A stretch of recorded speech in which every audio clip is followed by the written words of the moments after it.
speak out. But let me just reverse a bit and say good morning to the listeners of Vibes. Welcome to the program. If I stay within my setting as a public officer, as the public relations officer, and I stay just within the office space and do not go out to the public, how will we understand what is happening on the ground? Still delivering. We've done a lot, not just in terms of the general infrastructure, but homes, support to farmers, support to fishermen, etc. And as time goes by, more support will be given to character and thematic. It's Speak Out Unfiltered.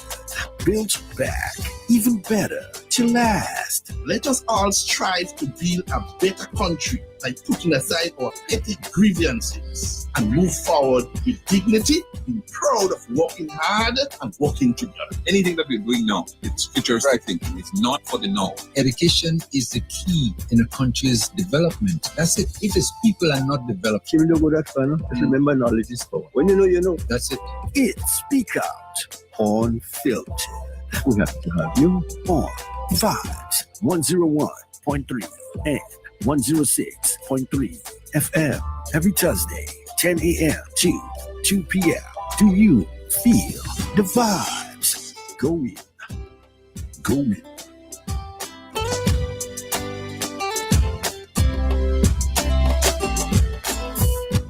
The views expressed on this program are those of the host and guests and not the views of this radio station.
And we're going to say good morning again to you right here on Vibes FM. Welcome to the program Speak Out Unfiltered for today, Thursday, the 26th day of February. February is coming to an end. We realize that a couple more days and that will be it.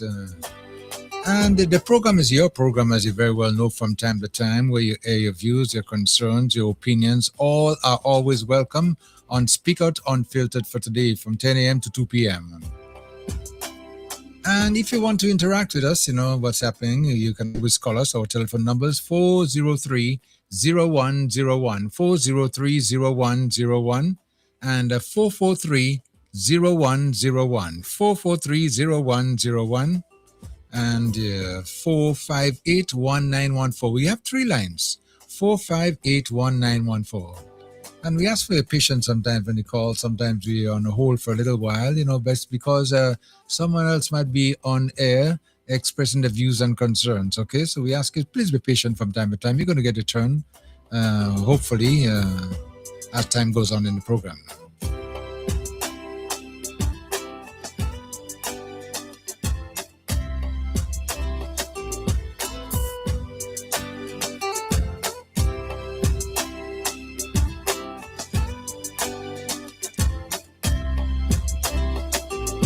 So I'm going to just take the music down and get ready to go into our program this morning. I'm already in position, ready to go because stupid season is here. Koi. Good morning, Koi. How are you doing this morning? I thought for 1 minute you were saying, You stupid? yes. No. I know. It's the season. No, The I season. know. The season. I know. But there's sometimes the season that make you we become what you're not. Something that just getting you and change you and make you become. I'm not so, but something happened. Something happened? Yes. Let me say good morning to you, Kim, and good morning to the listeners wherever you are at this time. I know that it's a time when we all look forward to come together and talk, and to discuss the issues that affect us, and do not just talk, but let's reason and respect each other's opinion, and let's engage. I mean, we can engage, and at the end of it all, we all are the better for whatever conversation or discussion, dialogue we may have. So, it is nice to greet us again. The name Thursday now has become synonymous to Speak Out Unfiltered. When anybody, most times people see me passing on mornings, they say, hey, today's Speak Out.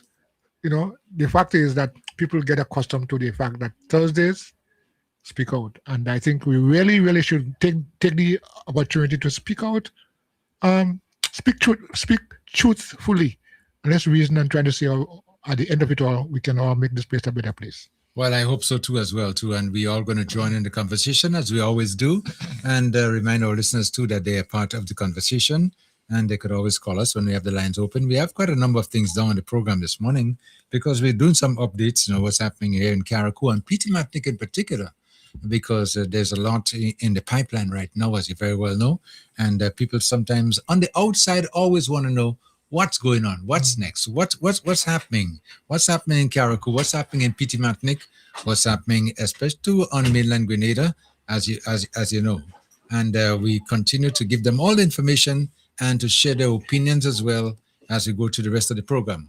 Well, without further delay, I also have in the studio with me right now, Solio just walked into the house, and Solio seemed to be in a very, very, very, very busy this morning. Solio, let me just give you. Seem like you're on a mission this morning. So right there, friend.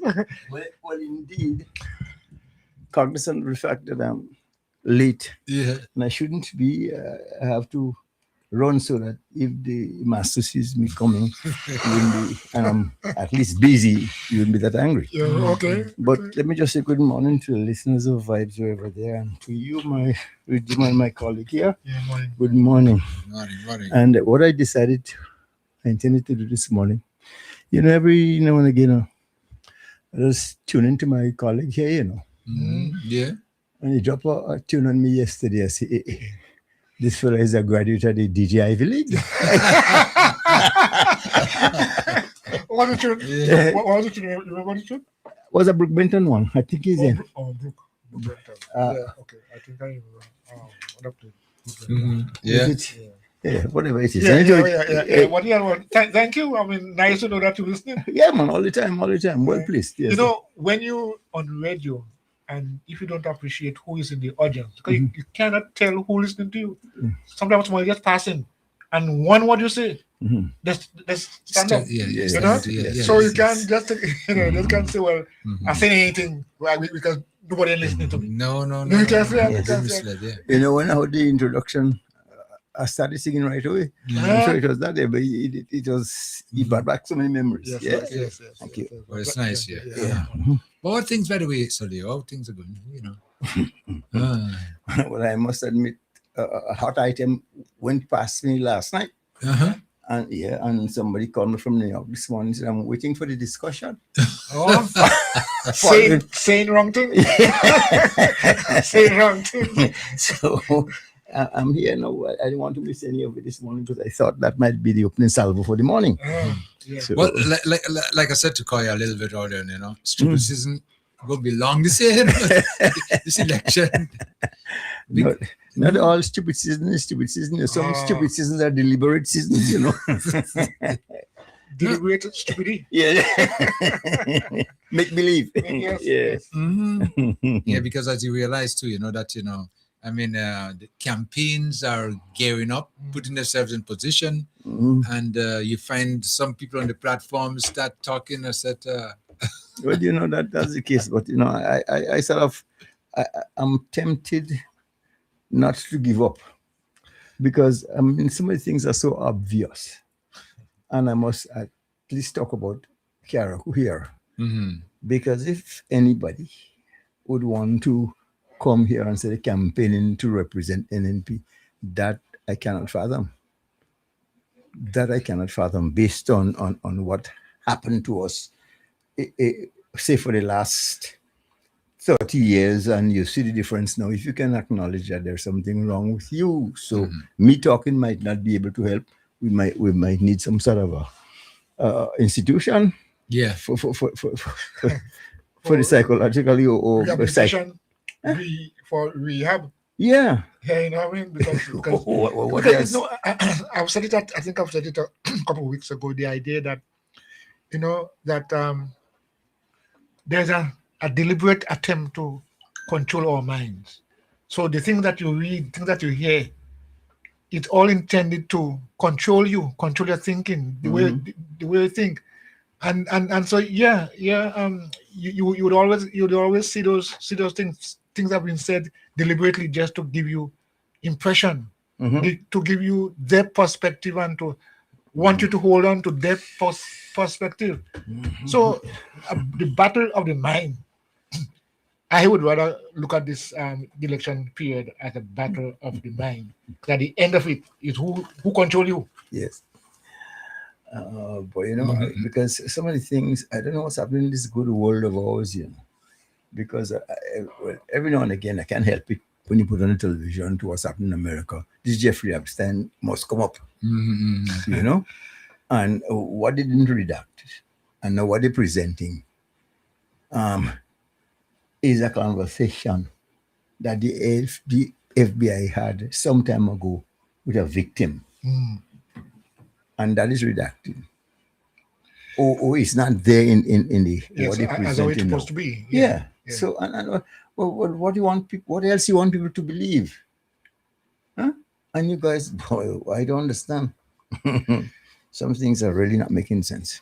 But that aside, we have our business to mind. So we get. That's it. We need to do what we have to do as responsible citizens. Yeah. Nothing's going to stop us anyway. Not at all. Not at all. And no stopping us. McFadden and Whiteheads. Stupid. Let me see. Hold on. We got a call. What is stopping us now? I think we have a call online before we can. Okay, right. The call just dropped off. So no problem at all. But as you very well know, listen to some of the campaigns and on the platforms now. You realize that people's calling them mistakes, but I says the truth will reveal. Whatever is in the heart at some point in time will come out. But that's what I was alluding to earlier, Yeah, well, that's not a mistake. You understand?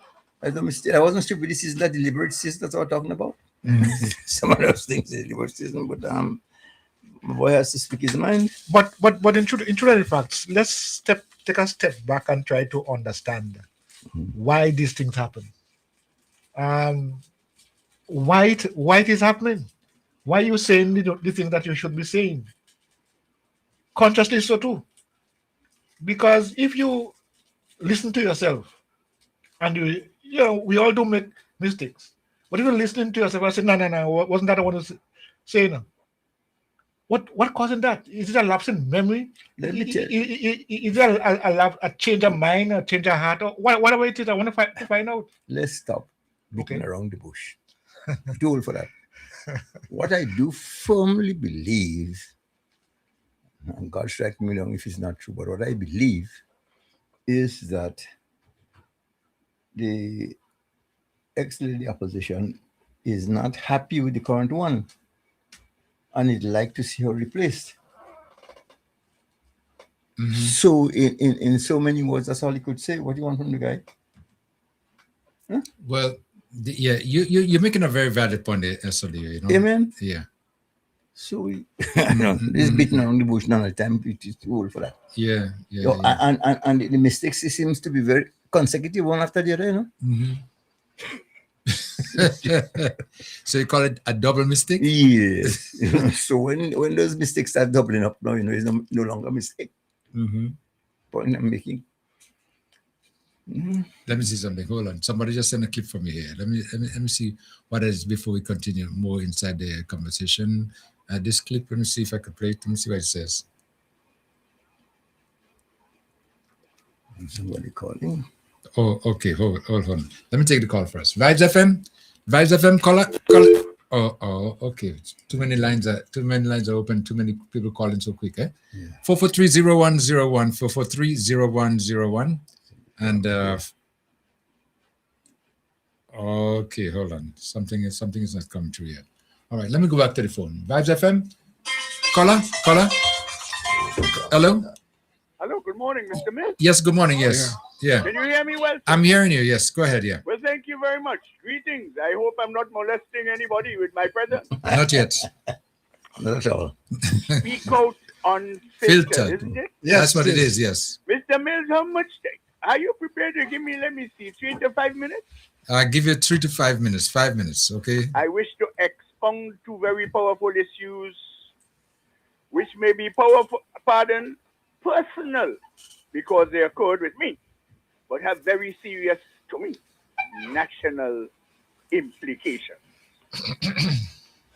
I consider myself a citizen of my country, Grenada, sufficiently versatile and articulate to express myself in any way I so desire, save and except with vulgarity. I'm meticulous about that. I'm a conscientious objector, and seemingly to the disgust of the political class. Albeit, the questions I ask, they refuse to answer.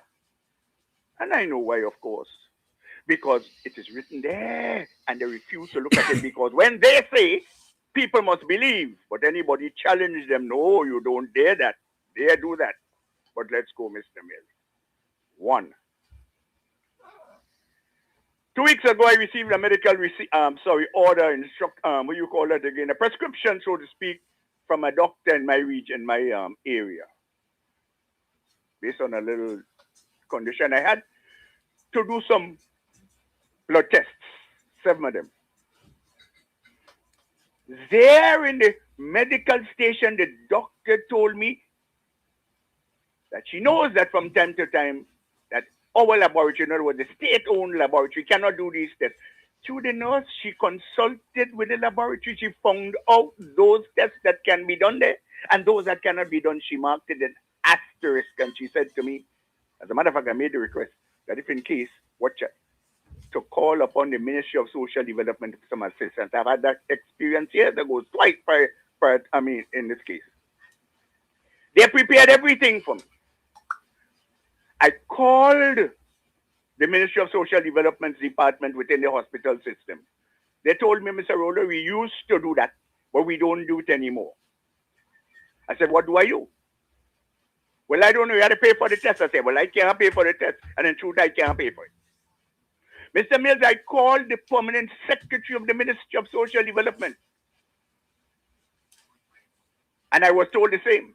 But I put it on paper. This time I got an email to them. I documented it. I gave them all the rundown. I asked them to refer to the order which shows asterisks on the tests that cannot be done. The Ministry of Social Development wrote back to me and told me they have transferred the case, the matter, the issue, to the Ministry of Health. Very well. The Ministry of, and they also sent me the email that transferred the issue there. The Ministry, let me do it a little faster here. The Ministry of Health, the permanent secretary to permanent secretary. The permanent secretary did not respond to me. She sent a junior officer to tell me, Mr. Rolo, you have to go to the hospital and they will tell you what to do. I found it strange because all that had to be done was done already by the doctor and the nurse in the medical station at Western Hall. I found this strange. In other words, they haven't accepted to agree to finance the cost of the tests for me, a 74-year-old visually impaired person, which they refuse to give work to do or not capable to work it. They haven't told me. They refuse to pay for the tests for me, the government of Grenada. I denounce it. I denounce it. Up to now, they refuse to respond further to let me know whether or not they shall pay for the 2 tests that I cannot afford to pay for. This to me is victimization. But let me go to the second one. Mr. Mills, the government of Venezuela some years ago gave some houses to Grenada. I managed to be one of the person who received one of these houses, number 16 to be exact. For the past 16 years, on the 23rd of January, 2010, I entered this house here. 16 years now. Right? Is that so? Yeah. Yes. We've never been told anything about the documentation. Well, we were told in the initial stage. I was told by the official within the Ministry of Social Development who issued the houses that during the years, upcoming years, we'd get the documentation. Up to now, we haven't gotten them. But recently, with this new administration, they've decided to charge the people for the land. 16 years after you tell the people they have to pay for the land upon which a concrete house is built. Not a chattel house on 6 piece of telephone post, no. I don't want to go too much into it, but this is what they tell. But worse than that, everybody has got letters, and I haven't received any letter. No official correspondence. By word of mouth, I was told that they're going to grant me, I want to listen to this, they're going to quote unquote grant me a license to live on the land. And if anybody wants it afterwards, my children or my grandchildren, they will have to pay for it. Now, this to me, brothers and sisters, is in the first instance, institutionalized blackmail. In the second instance, institutionalized extortion. I know it's the Crown land, but if they want to guard the land for the Crown, they can take it and stick it where the sun never shines. Because John Rollo cannot, and if I were to be able to do it tomorrow for a day or two, I still wouldn't pay for the land. Because you cannot tell me a concrete house. Listen, the Venezuelan government couldn't build the house in the air. They offered Grenada. They couldn't build it on their land. They couldn't build it in the air. They couldn't build it in the ocean. They had to build it on Grenadian land. And there must have been some sort of agreement between the governments to establish these houses here. And now, 16 years after telling the people that they would get the papers for the property, I want to change the word property. You're coming now and telling me you have to pay for the land to get your papers. This is institutionalized blackmail, and I denounce it. I denounce the government of Grenada for totally disregarding and having scornful disdain for the people of this country, especially the poor and vulnerable. I put the day that dedicated that name to us. I am poor, yes, but I have dignity. The cogito says, I think, therefore I am, I exist. And I refuse to accept from the government of Grenada these so-called bourgeois who have taken over this country and abusing the people of Grenada. I challenge them. I want to put it there. The election is, you said you call it the silly season or the stupid season? Yep. But we would put this one on the platform. The people in Lacaloma shall not pay for any land upon which the houses that were built and issued to them, which have tried. Listen, there are people in this house that can't even fix their window. Many of the people inside it, many of them have never worked during the time of being hustling here and them to make two ends meet. Oh no, you won't come and tell me how to pay for the land upon which well, I want my house because you can't put me on the head of my children. But if you want your land, you can pull it out and go with it.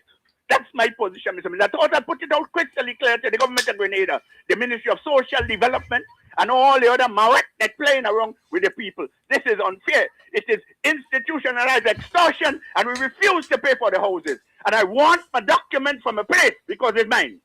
I come back to it, Mr. And I'm not ending here, but I'm putting it clear to the government of Grenada. So I wouldn't take much more of you. And thank you very much for your indulgences, Mr. Mills. Okay. You have a nice day. You too as well. Okay. Wow. A lot of venom there. Yep. You realize that, eh? But like somebody just messaged to me and says, Kim, there's always two sides to every story. Yeah. And the third side is the truth. This is how people sometimes look at things like that, eh? But, in situation like that, though, based on what he's saying there, you could see that he's very upset about something. Whatever is taking place there, and I believe it needs to be addressed. And at some point in time, though, an issue like that would be addressed. He's no if about it, because it's of importance, But I was going to ask, whether or not the houses were built was separate houses, or maybe one of these kind of buildings with numerous, units in it. They were multiple dwelling building. Yeah, it's similar to separate houses, right? Individually. Yeah. House. Like Lom, they call it. Yes. The houses there. Yeah. Which I thought was the kind of houses. I mean the block with many. Yes, there's multiple dwelling buildings. Yes. No, it's not that. Okay.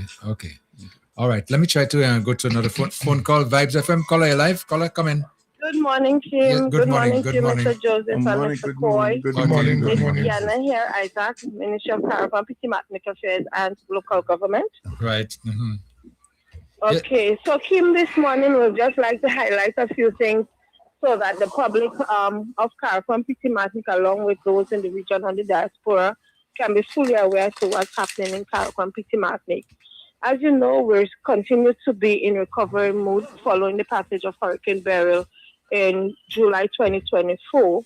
And the Ministry of Caravan, Petty Ethnic Affairs continues with our Build Back Better program for Caracal and Petty Ethnic, and have taken certain steps to ensure that we can accelerate the recovery process on both islands. So in recent times, we have started to buy the aggregates from Grenada, which is mainly the sand and the gravel. And we had a shipment that went over to Petty Ethnic. And then earlier this week, we had the first shipment for Caracal on island. And we'd like to highlight that those aggregates are specifically for the Build Back Better program and any other government projects on Caracal. So we are not competing with our local service providers, our hardware stores, and we are not buying every material that is needed for our Build Back Better program and for government's projects on Caracal and Petty Ethnic. So it is just to help us to fast forward our Build Back Better program. And as you know, we had some Build Back Better houses under construction at the end of the year before the close of the budget. So we are doing the best we can to complete those. And while we do that, we have started the building of new Build Back Better homes for persons on Caracal. We've started in the village of Grand Bay. We're in Prospect Hall, we're in Dover, and other communities across Caracal. And very soon on Petty Ethnic, we'll have a dedicated construction team that will be based in Petty Ethnic to start Build Back Better homes there. So that is in terms of the bulk buying of aggregates. And I would like for persons to be reminded that outside of the Build Back Better program, we have other housing assistance program on Caracal. So you can, on Petty Ethnic, we have the low-income housing that is handled by the Division of Social Development. You can link with the program manager, Ms. Medina McClellan, to find out more. We have our materials assistance program that is being dealt with by our liaison officer, Ms. Kathleen Peters, and she's being supported by Shiva McDonald. They are based at the Ministry of Caracal and Petty Ethnic Affairs.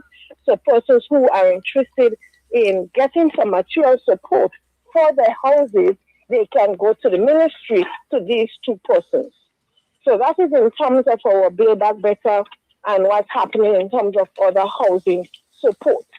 And under agriculture, we'd like to highlight that our farmers are getting support under the GCRUISE program. And recently, 7 farmers in Caracal and Petty Ethnic got support for new irrigation systems. So from the Ministry of Caracal, Petty Ethnic Affairs and local government, we'd like to say thank you to GCRUISE for supporting our farmers. Also, Kim, you know that we have the land distribution program for Caracal and Petty Ethnic. That is led by the Permanent Secretary, so it's known as the Caracal Lands Development Board. But we would like for the public to know that we are no longer accepting new applications. The reason being that we have a lot of applications on file, And as you know, government has been distributing lands from time immemorial since the days of Robert Blaze, and maybe even before that, when they started the Land for the Landless program. And we now have limited government lands available in Carriacou for distribution. So because of that, the Land Development Board is no longer accepting any new applications. So for persons who may have had an application on file, they can call the permanent secretary because he is chair of the board on 443-6026, and they can also send an email to the ministry at ministry@carriacou-at cpma.gov.gd. So we'd like for the public to be aware of that. And Kim, I know there's a lot of talk about what's happening in the fishing industry recently for Carriacou, Grenada, and Pitimatic by extension. So the Ministry of the Blue Economy and Marine Affairs is actually supporting us in Carriacou and Pitimatic to get up to speed. I was at one workshop this morning, and that is where we have Mr. Crofton Stroud, who is the biologist at the Ministry of Blue Economy and Marine Affairs. He's actually doing a 2-day workshop with our fish handlers. So the people who deals with the fish when it comes out of the sea, and they work at the fish market, not just the people who cleans the fish, but also our officers at the ministry who is based at the fish market are participating in this 2-day workshop. So they will be better trained in terms of how to handle the fish when it lands in the fish market. And we also have fishermen in Pitimatic being trained as we speak, 20 fishermen, and they are supported by the Windward Islands Research and Education Foundation, that's WINDREF, that is based at the St. George's University.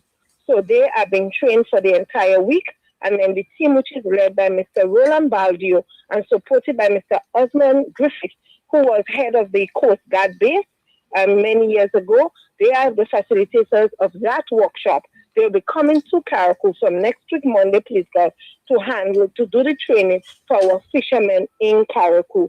And well, in Carriacou, because they're in Pitimatic until tomorrow, please God. So we continue even from the Public Works Division. We have a couple road projects that have started, especially in the Mount Pleasant Point area. We have 400 feet of road being constructed there, and we are not stopping there. We have the guys fixing the road, that's the main road on Mount Pleasant. That's just close to the Mountain Hill entrance. So they should be starting this week. And also in Cherry Hill, they have started at where the road cracked. So we have our public works team working hard as well to ensure that our infrastructure in terms of road is up to standard. So we'd like for motorists and pedestrians to exercise caution as they use those roadways. And also in Boggles, we're doing some road expansion and drain work in the Boggles community. And we'll be starting other projects very soon. Mm-hmm. Now, I noticed that you mentioned in the beginning about the aggregate that's been imported right now to Carriacou and the Pitimatic for the Build Back Better houses, But you also continue to say that materials for repairs are also available, through the certain division in ministry. Is that correct? Yes. Yes, you're correct. But so under the Division of Social Development, we have the Low Income Housing Program. We also have the Material Assistance Program that is based up in Bosishu as well. Mm-hmm. But the aggregate, what the point I was going to get to, to make sure that people understand in that the materials, is the aggregate included in the materials for the repairs and stuff like that? No. We're not competing with our local hardware stores who supply aggregates on Carriacou. So it is specifically for the Build Back Better program. We may use some for other government projects like the roads and stuff, but it was specifically bought for the Build Back Better program because we still want to have our economy flowing. Is that for the Build Back program that the government is sponsoring? For example, if a private individual is building back? No private individual will be allowed to get any aggregates under that program. It is specifically for the houses that are built by government for our Build Back Better program. Question answered. Thank you. Okay. Just want to So make no private person can come to us and ask us for a truckload of gravel or a truckload of sand or such. It is specifically for the houses that the government is building and not for, say, even if government is giving you material support, that aggregate is not for you. Okay. You are responsible for getting your aggregate and continue to support our local hardware stores. And Kim, we have to bear in mind that it's not only gravel and sand that we need for Build Back Better. We have to get galvanized, we have to get different types of wood, we have to get nails, we have to get screws. So we are still continuing to support the local hardware stores. I know up to this morning, Ms. Legard, who is now the procurement officer for the Build Back Better program, are out going to all the hardware stores to procure materials. So we haven't stopped supporting our local stores at all. Mm-hmm. And then we have our site supervisor, which is Mr. Wallace McLeod. And now we have a secretary assigned to the team in the person of Sinead Alot. So we're doing things much better than when we started off. So we have an entire team responsible for Build Back Better. And so if persons want to get any information as to whether they are approved or not, they can call the Build Back Better team on 443-6026. And for those who have access to a computer or even using their phone, they can send them an email on buildbackbetterteam@cpma.gov.gd. So you can get more information from the team. And Kim, we want to continue to highlight, though, the importance of our contractors and our service providers registering on the government portal, because now that the government has changed the financial management system, you must be registered. And you have to have your business certificate, your statement of particulars, and then to go online and to apply for your TIN number if you do not have one, and then to go back online to do your vendor's registration to allow your payments to be made. So we are encouraging persons to do that. There will be a team up here from the Inland Revenue Department on the March 13th. They'll be at the Inland Revenue Department in Carriacou at Hillsborough, the District Revenue Office, so persons can go in to get some assistance for those who have not yet registered. But from the Ministry of CARICOM Petit Affairs, we're also giving some support. For persons who did not do their business registration at the Division of Youth Office at the Multipurpose Center, they can go in to get assistance with filling in the form. They simply have to pay $25, and the form will be sent to Grenada along with the $25, which is paid to CAIPO, who is the government agency responsible for business registration. And our ministry has taken responsibility to get that form to Grenada and to get back up this business certificate and the statement of particulars so that they can move forward in doing their online registration. Okay, great. So they have assistance coming the way if they need to, right? Yes, so that's done every day of the week. They can just simply come to the Multipurpose Center, to the Youth Division, and they will assist them with the business registration, and we take it from there. And Kim, before I go, we just want to encourage and ask the youth of Carriacou to come out and support Youth on the Block that is happening at the Mangrove on Saturday, September, what date is Saturday? 28th of February. 28th, yes. It's happening at a shop in Brunswick. We want to encourage them. Jaylon Shop in Brunswick. It starts at 7 p.m. It's done in collaboration with the Division of Youth and the Youth Parliamentarian, Miss Katie Boswell. So it's just a means of interacting with the young people and maybe cooking a pot or something, but it's a positive activity that we want the young people of Carriacou. And even if you want to come from Petit via speedboat, you are encouraged to do so as well. Yeah, okay. Yeah. And let me ask you another question, and I hope you might be able to give me some information on this, because I've been asked from some other people who are concerned as it pertains to housing. The Chinese houses in the Dumfries area, are they all occupied, or they still have some vacant ones that people could still apply for? I will have to find out from the Grenada Housing Authority, who is actually responsible for the management of that housing scheme, if we have any more units available. And I can get back that information to you. Okay, great. Yeah, because okay, lovely. And yes, finally, do that as I get up before we show, because I'm actually going to another workshop. That is, we have a team from the Ministry of Education dealing specifically with special ed education needs on Karaku, and now they have a workshop at Mermaid with the teachers from the different schools to help them deal with children that are affected. That are special needs, as we say. And then later on this afternoon, they'll be meeting with parents. And then tomorrow, please God, they'll be meeting with the principals. They were here for the entire week, and they went to every school on Karaku and Piti Matnik to look at the special needs component of education. And we want to say thank you to the Ministry of Education for coming to support us. We have our special education officer for Karaku and Piti Matnik, which is Miss Lynette Isaac, that has accompanied the team throughout all the schools to do the various assessments. Okay, and finally, you mentioned about the fishing, the blue economy, some training or workshop or information that's going on right now. Could you just go a little bit? It's going on right now. It will be for 2 days. So our two fish markets, Hillsborough and Windward, are presently closed. So we ask the public to understand, because we need to do the training from time to time to get our fish handlers up to standard. Okay, great. So they could participate. Okay, great. Well, it sounds good to me. Yeah. You want to say something, Koi? Yes. Or Salia? No, I just wanted to ask Ms. Isaac something that she didn't mention, and I wondered how we're going to be, or we should prepare ourselves for it. You didn't speak about the water concerns that we having, especially the availability. I'm talking about, especially from Nawasa. Is there any update in that regard? How are we preparing? The latest update we have from Nawasa is that the plant at Boseju is actually producing, but not at full capacity.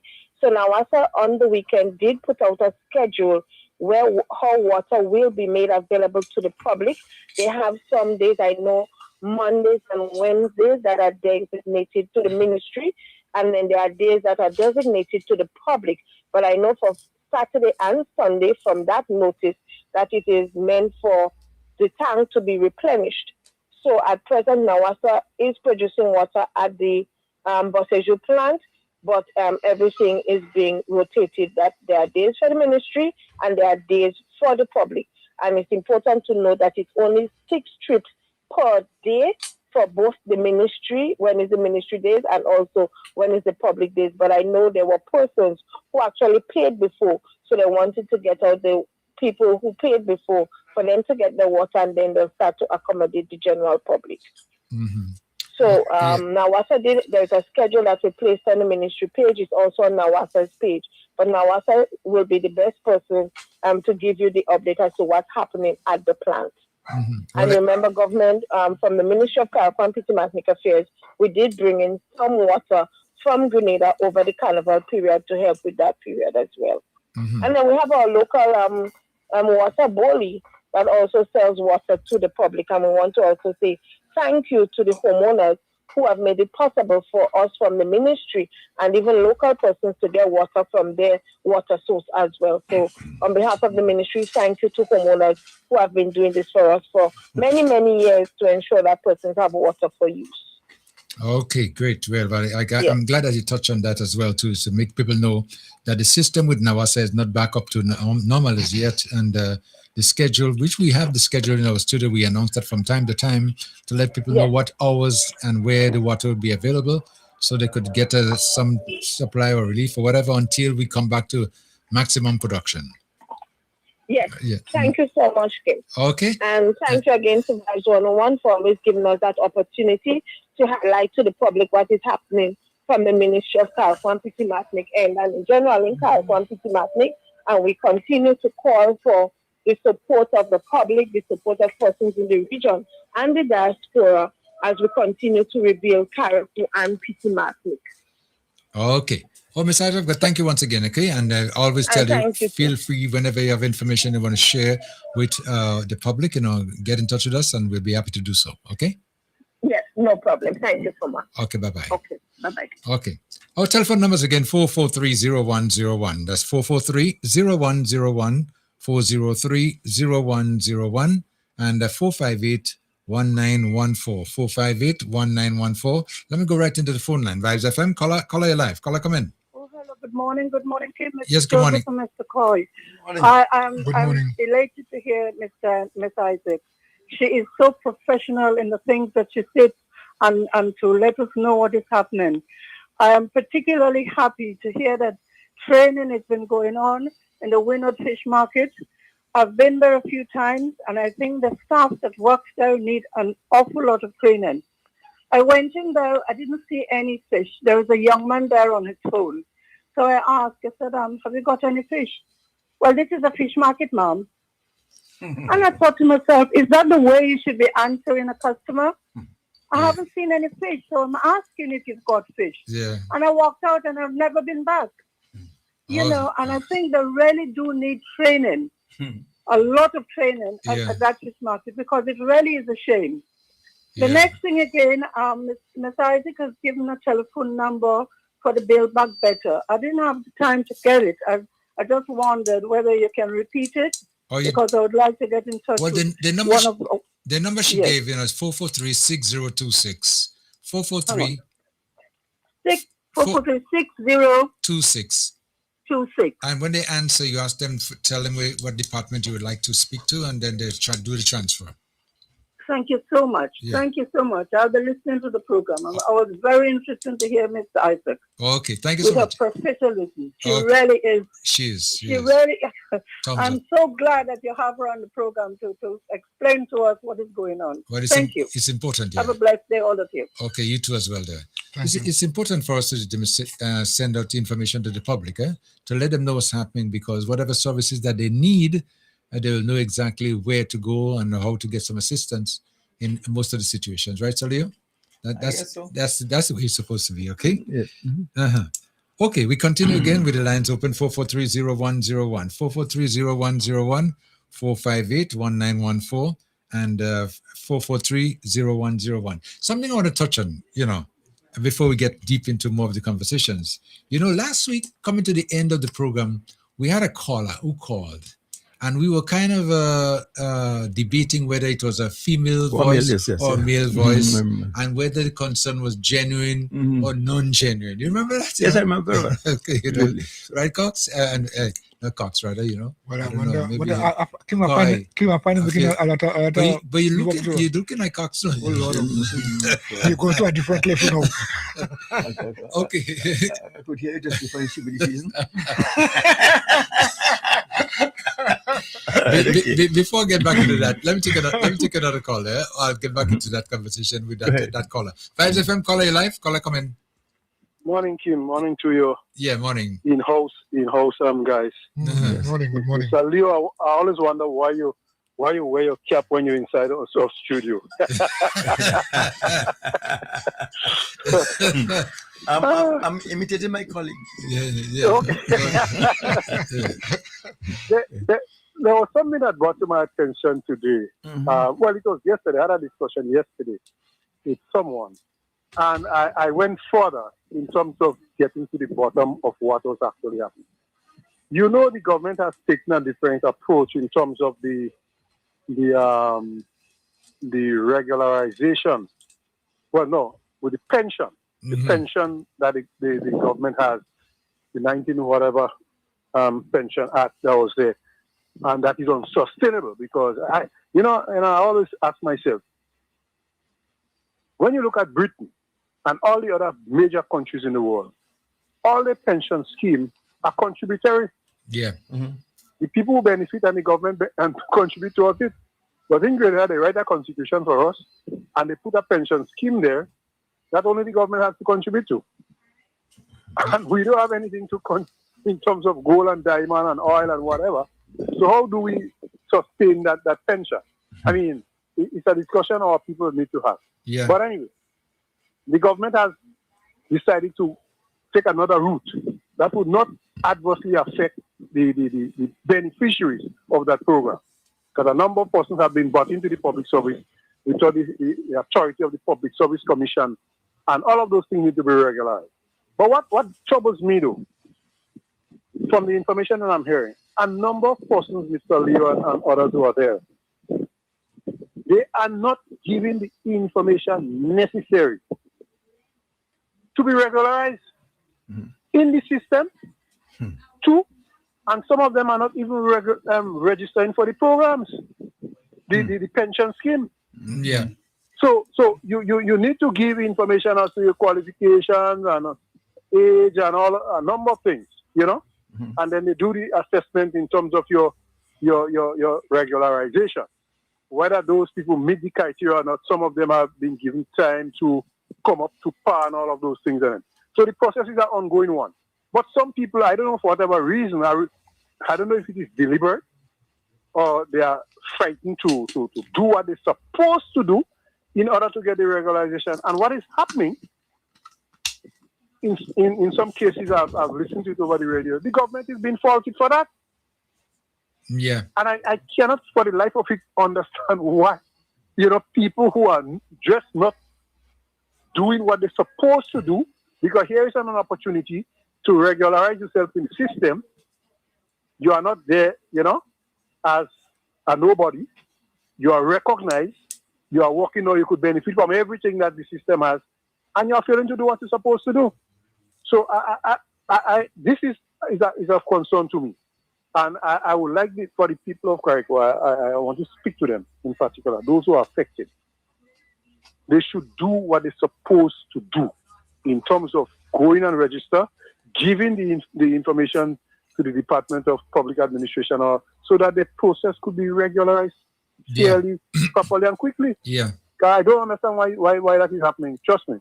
It behoves me. But based on what I've been hearing, from a lot of people, is that they're not in a position where they're able to do it. In other words, paperwork, and some of the information that's been asked, they don't understand, and that's why that's why some help is going to be given now, where they could go in and get some information and get some assistance as well to get online, because a lot of people sometimes operate way outside of the box. That's been like that for a long, long time. With I'm not talking about the contractors. I'm talking here about persons who are employed in the system. Okay. And the government now is trying to regularize the status of the system. Okay, right, yes. Okay. These are the people that I'm actually speaking to. So that all those persons who came in under the Vote 340. Yeah, okay. And they are just there in abeyance. They don't know whether they could be shown out tomorrow, and some of them are holding positions and all of those things. Right. These people need to regularize the thing. Go in and give the information so the government can do what they have to do to get them this status regularized. Yeah. Okay. All right, yeah. Take care, my brother. Okay, thank you so much, Jay. All right, 443-0101, 443-0101, 403-0101, and 458-1914, 458-1914. Okay, just when I took this caller, we were just about to speak about what transpired last program at the ending with that caller, and after the program, because I gave out my number, the caller did get in touch with me. And, I spoke with the caller, and it was a female, but they disguised the voice because they didn't want to be recognized. Okay. That's what it is. So we wasn't sure. Yeah. But after the program, they spoke to me, and they're very genuine. It's a very genuine person, and they've been on NDC to the bone for the longest while. We sometimes hear people. Sometimes we're ready to jump to conclusions from the time we hear them. But if we really sit down and listen to the story and listen to what is taking place, and the person, that caller was very genuine. And I need to mention that, very, very genuine. Okay. Was concerned too, that because the caller has a big family too, and they need some assistance since after burial, and they were not getting the assistance. And they went to the constituency, those representing them, asking for assistance and been promised, and nothing was happening. So I believe now that with that caller speaking out a little bit now, a little bit more attention will be given. I think they're going to get assistance. I'm hoping so. So you're saying, well, you must do that. If you want something done, well, you have to speak out. No, not really. No, not sometimes, because sometimes speaking out doesn't even make a difference, but sometimes it does. So it's sitting there and keeping quiet is not a plus. Yeah. One way or the other. you need to reach out. But I want to say good morning to that caller, Yes. And thank you so much for the conversation. I really appreciate you us speaking, and being an NDC to the bone is not an easy thing to wipe away. So no matter what, still NDC. Vibes FM, caller? Hey, Mr. Mills, once more, just Yes. briefly. Yes. In relation to your last caller's deliverance, it begs a major question. How is it possible that there are people working with the state apparatus without adequate information within the system of the state apparatus? In other words, how is it possible that one is employed without a CV and a job description and all that it takes for employment with the state apparatus? It shows a serious deficiency. No, it didn't start yesterday. It didn't start in 2022. Okay, right. No, let us be meticulously careful about that. But it just shows how the state apparatus has been perverted over the years by partisan politics, that ministers can hire, and this one, because of who we know, can hire. That has been ruining the country, and that is what we have to stop. Well, that is what they're trying to stop now, too. As a matter of fact, but you can't stop it so. You can't. This is what the point I'm coming to make as I end here. You cannot stop it so. This system has to be reconstituted. For 52 years, we have attempted prior, and it cannot stop. As a mechanic, I can tell you, Mr. Leo ought to know that there's logic in mechanics. Listen, men don't think logically, all, because every individual mentality. But in mechanics, there's only one way it can go, the logical way. To correct things, you have to go to the base of it. This country needs reconstitution. Nothing in Grenada been existing since 1974 can change until we write a constitution for this country made by the people. I just thought I'd make that interjection for what it's worth. Do have a nice day, will you? Okay, thank you so much. Okay. Well, there's some way to start.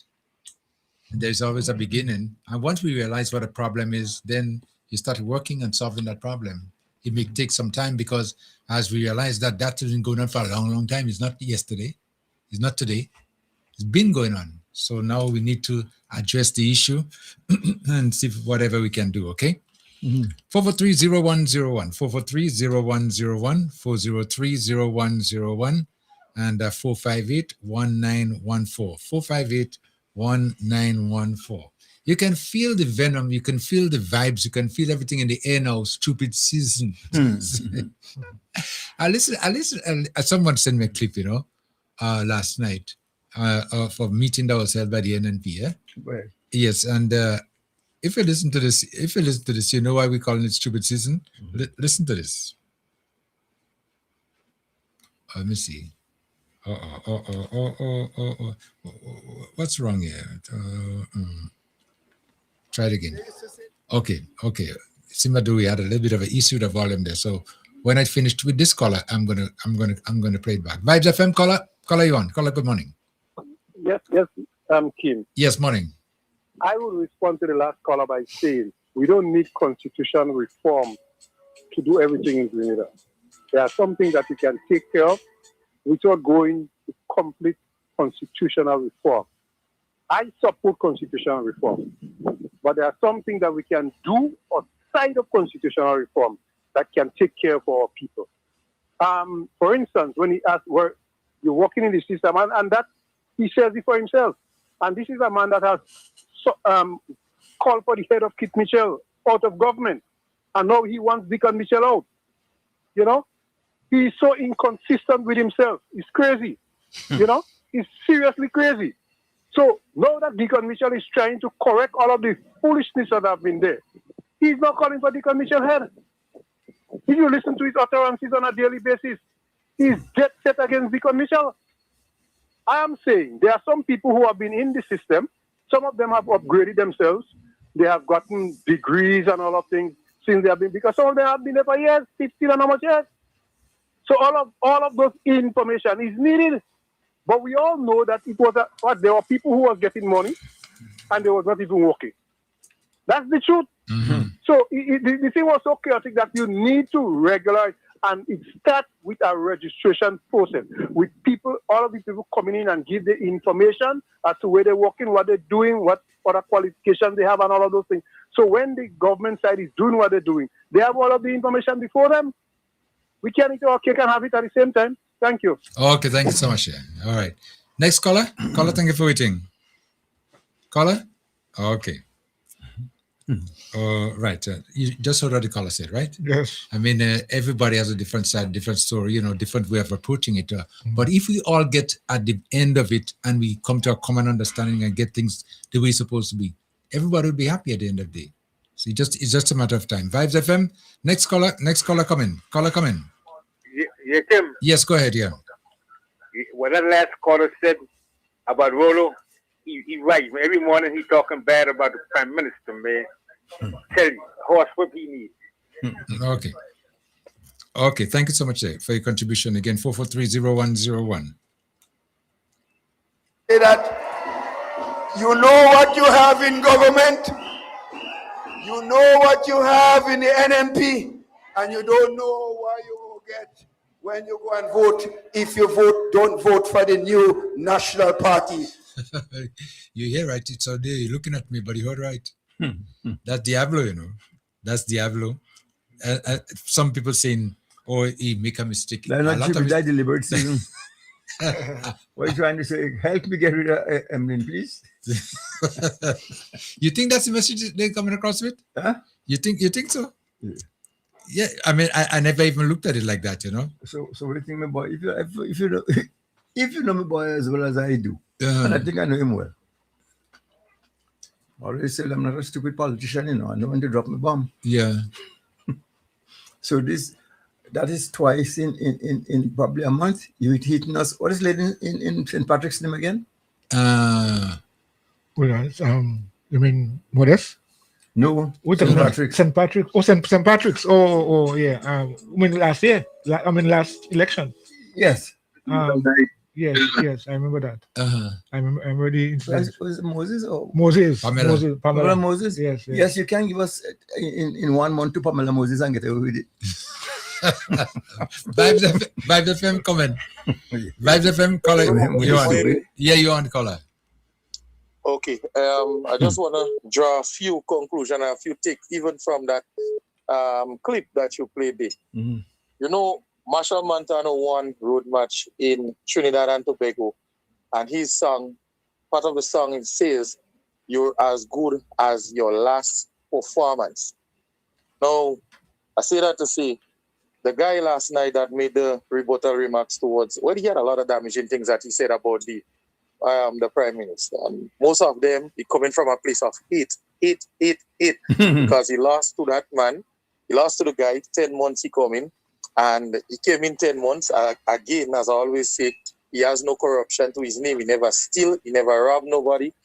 He's just come on a clean slate, and he beat the guy within 10 months. And the guy up to now, he still has hatred for the guy. Now, Kim, let me tell you something. Now, the new National Party claimed to be the economic beast of Grenada. They could come in and they could fix any economic problems that Grenada may face. That same new National Party, when they came in 2013, Kim, you know where the new National Party went? With all the ideas that they have. They moved straight to the IMF.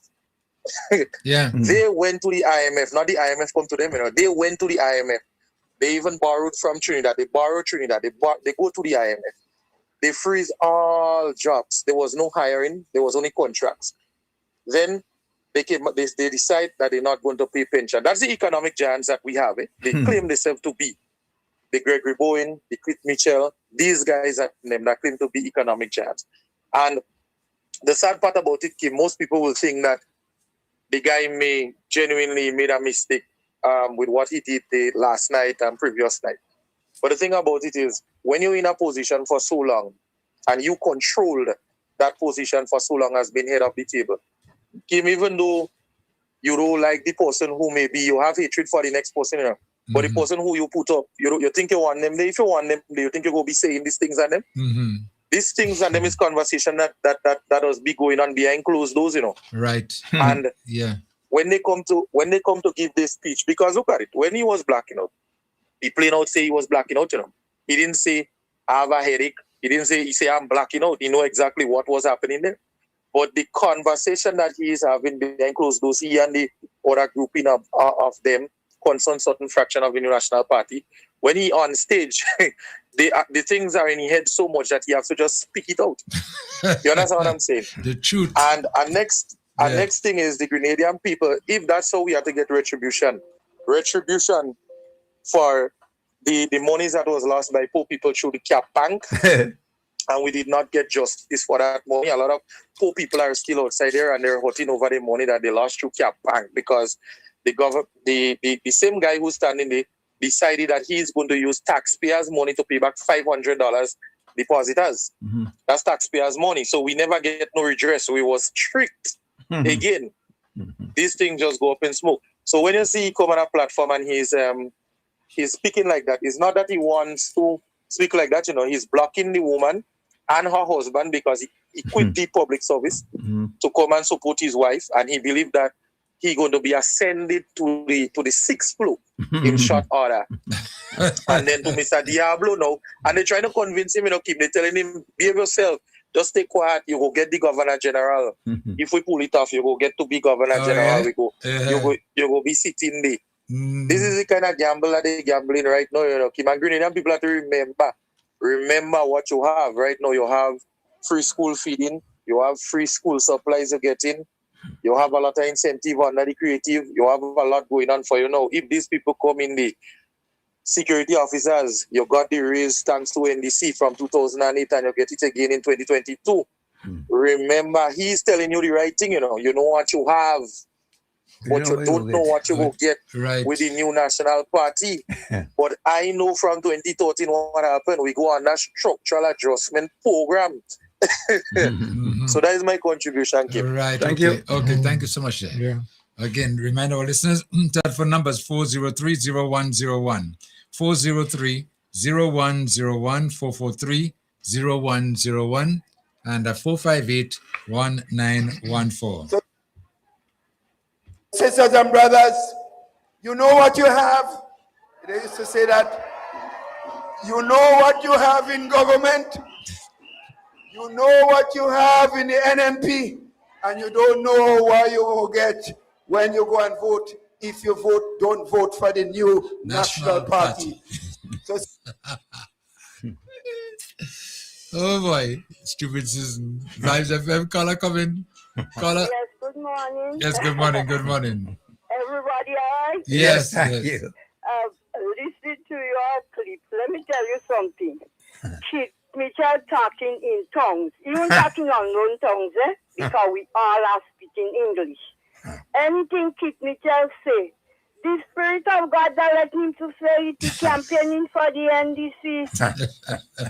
He's not campaigning for NNP. All what he's saying and that saying he make a mistake, no mistake. He's speaking in tongues for NDC campaigning. A few of them come asking me, question, why you think the government doing right or why you think they're doing wrong? I said, let me tell you something. I'm living by the grace of God. And any government that do, whether they do wrong, whether they do right, yes, it will affect me. But I don't care because I know God taking care of me. So don't ask me no question about government. Yeah. So let me tell you, the campaigning are there are some going in green, there are some in white. And the campaigning for the NDC. The NDC don't have to campaign because what they do could pull them through. Have a good day. Okay, thank you so much, okay. Next caller coming. Caller, thank Hello, you for good waiting. morning. Yes, good morning. Reckon was saying, All right, not bad. How you doing? Ade, man, brother Leo. Yes, sir. How are you? I'm fine. Brother Carl. Hey, good morning. I realize not only Keith Mitchell Moit is slipping. I want to tell you also too, the horse Moit is also slipping because I never know you was Cox. All right. So I don't know if he's blocking us. Thank you. Kim, on a serious note now, I want to go straight to the fact. Yeah. Kim, I am 65 years old. Couple Mondays are back. The 2nd of February. Well, you know we discussed that already. Right. If I was 30-something years, some of them would have fooled me. If I was 40-something years, they still would have fooled me. If I was in the middle of 55, 57, they might have taken a chance to still fool me, but I was wrong enough. Gary built a house and scheme in Greenance with the Caribou Reserve. All you know that. So Leo, you know I know what you're talking about. Yep. When they build all these small houses, that's how a lot of people leave the country and come down in town and all about and start to live. We build that because the place has to get overcrowded. I can't remember who sponsored the houses. Gary,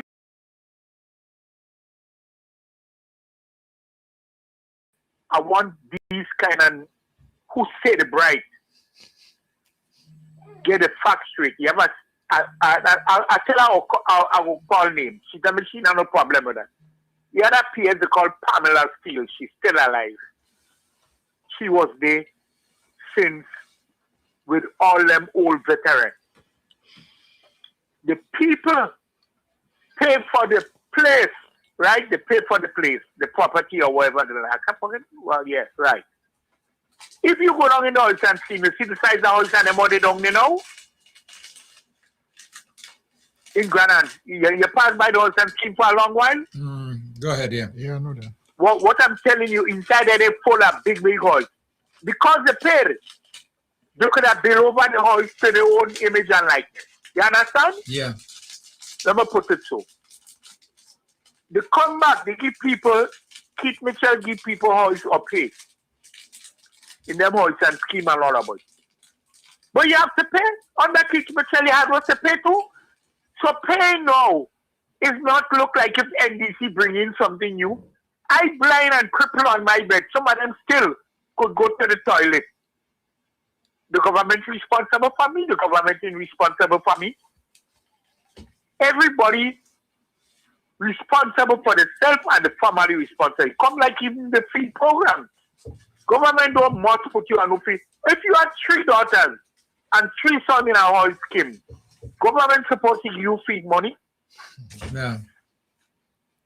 Okay. Who's supposed to take care of our children? Yeah, okay. Thank you. Mm-hmm. The people, like him and Coil and Solio, if I'm talking shit, tell me, you know. The people build the house and them, the Venezuelan and them give the Grenada government a gift to build how much house in like a home. Listen to me carefully because I've got the evidence. I call the PS name already. The government must provide the land, the people must, and they will choose the people who to give the house. They give you the house, fine. What Deacon Mitchell and them is saying, right? You realize he didn't give them no title because he no. You have to pay for the land.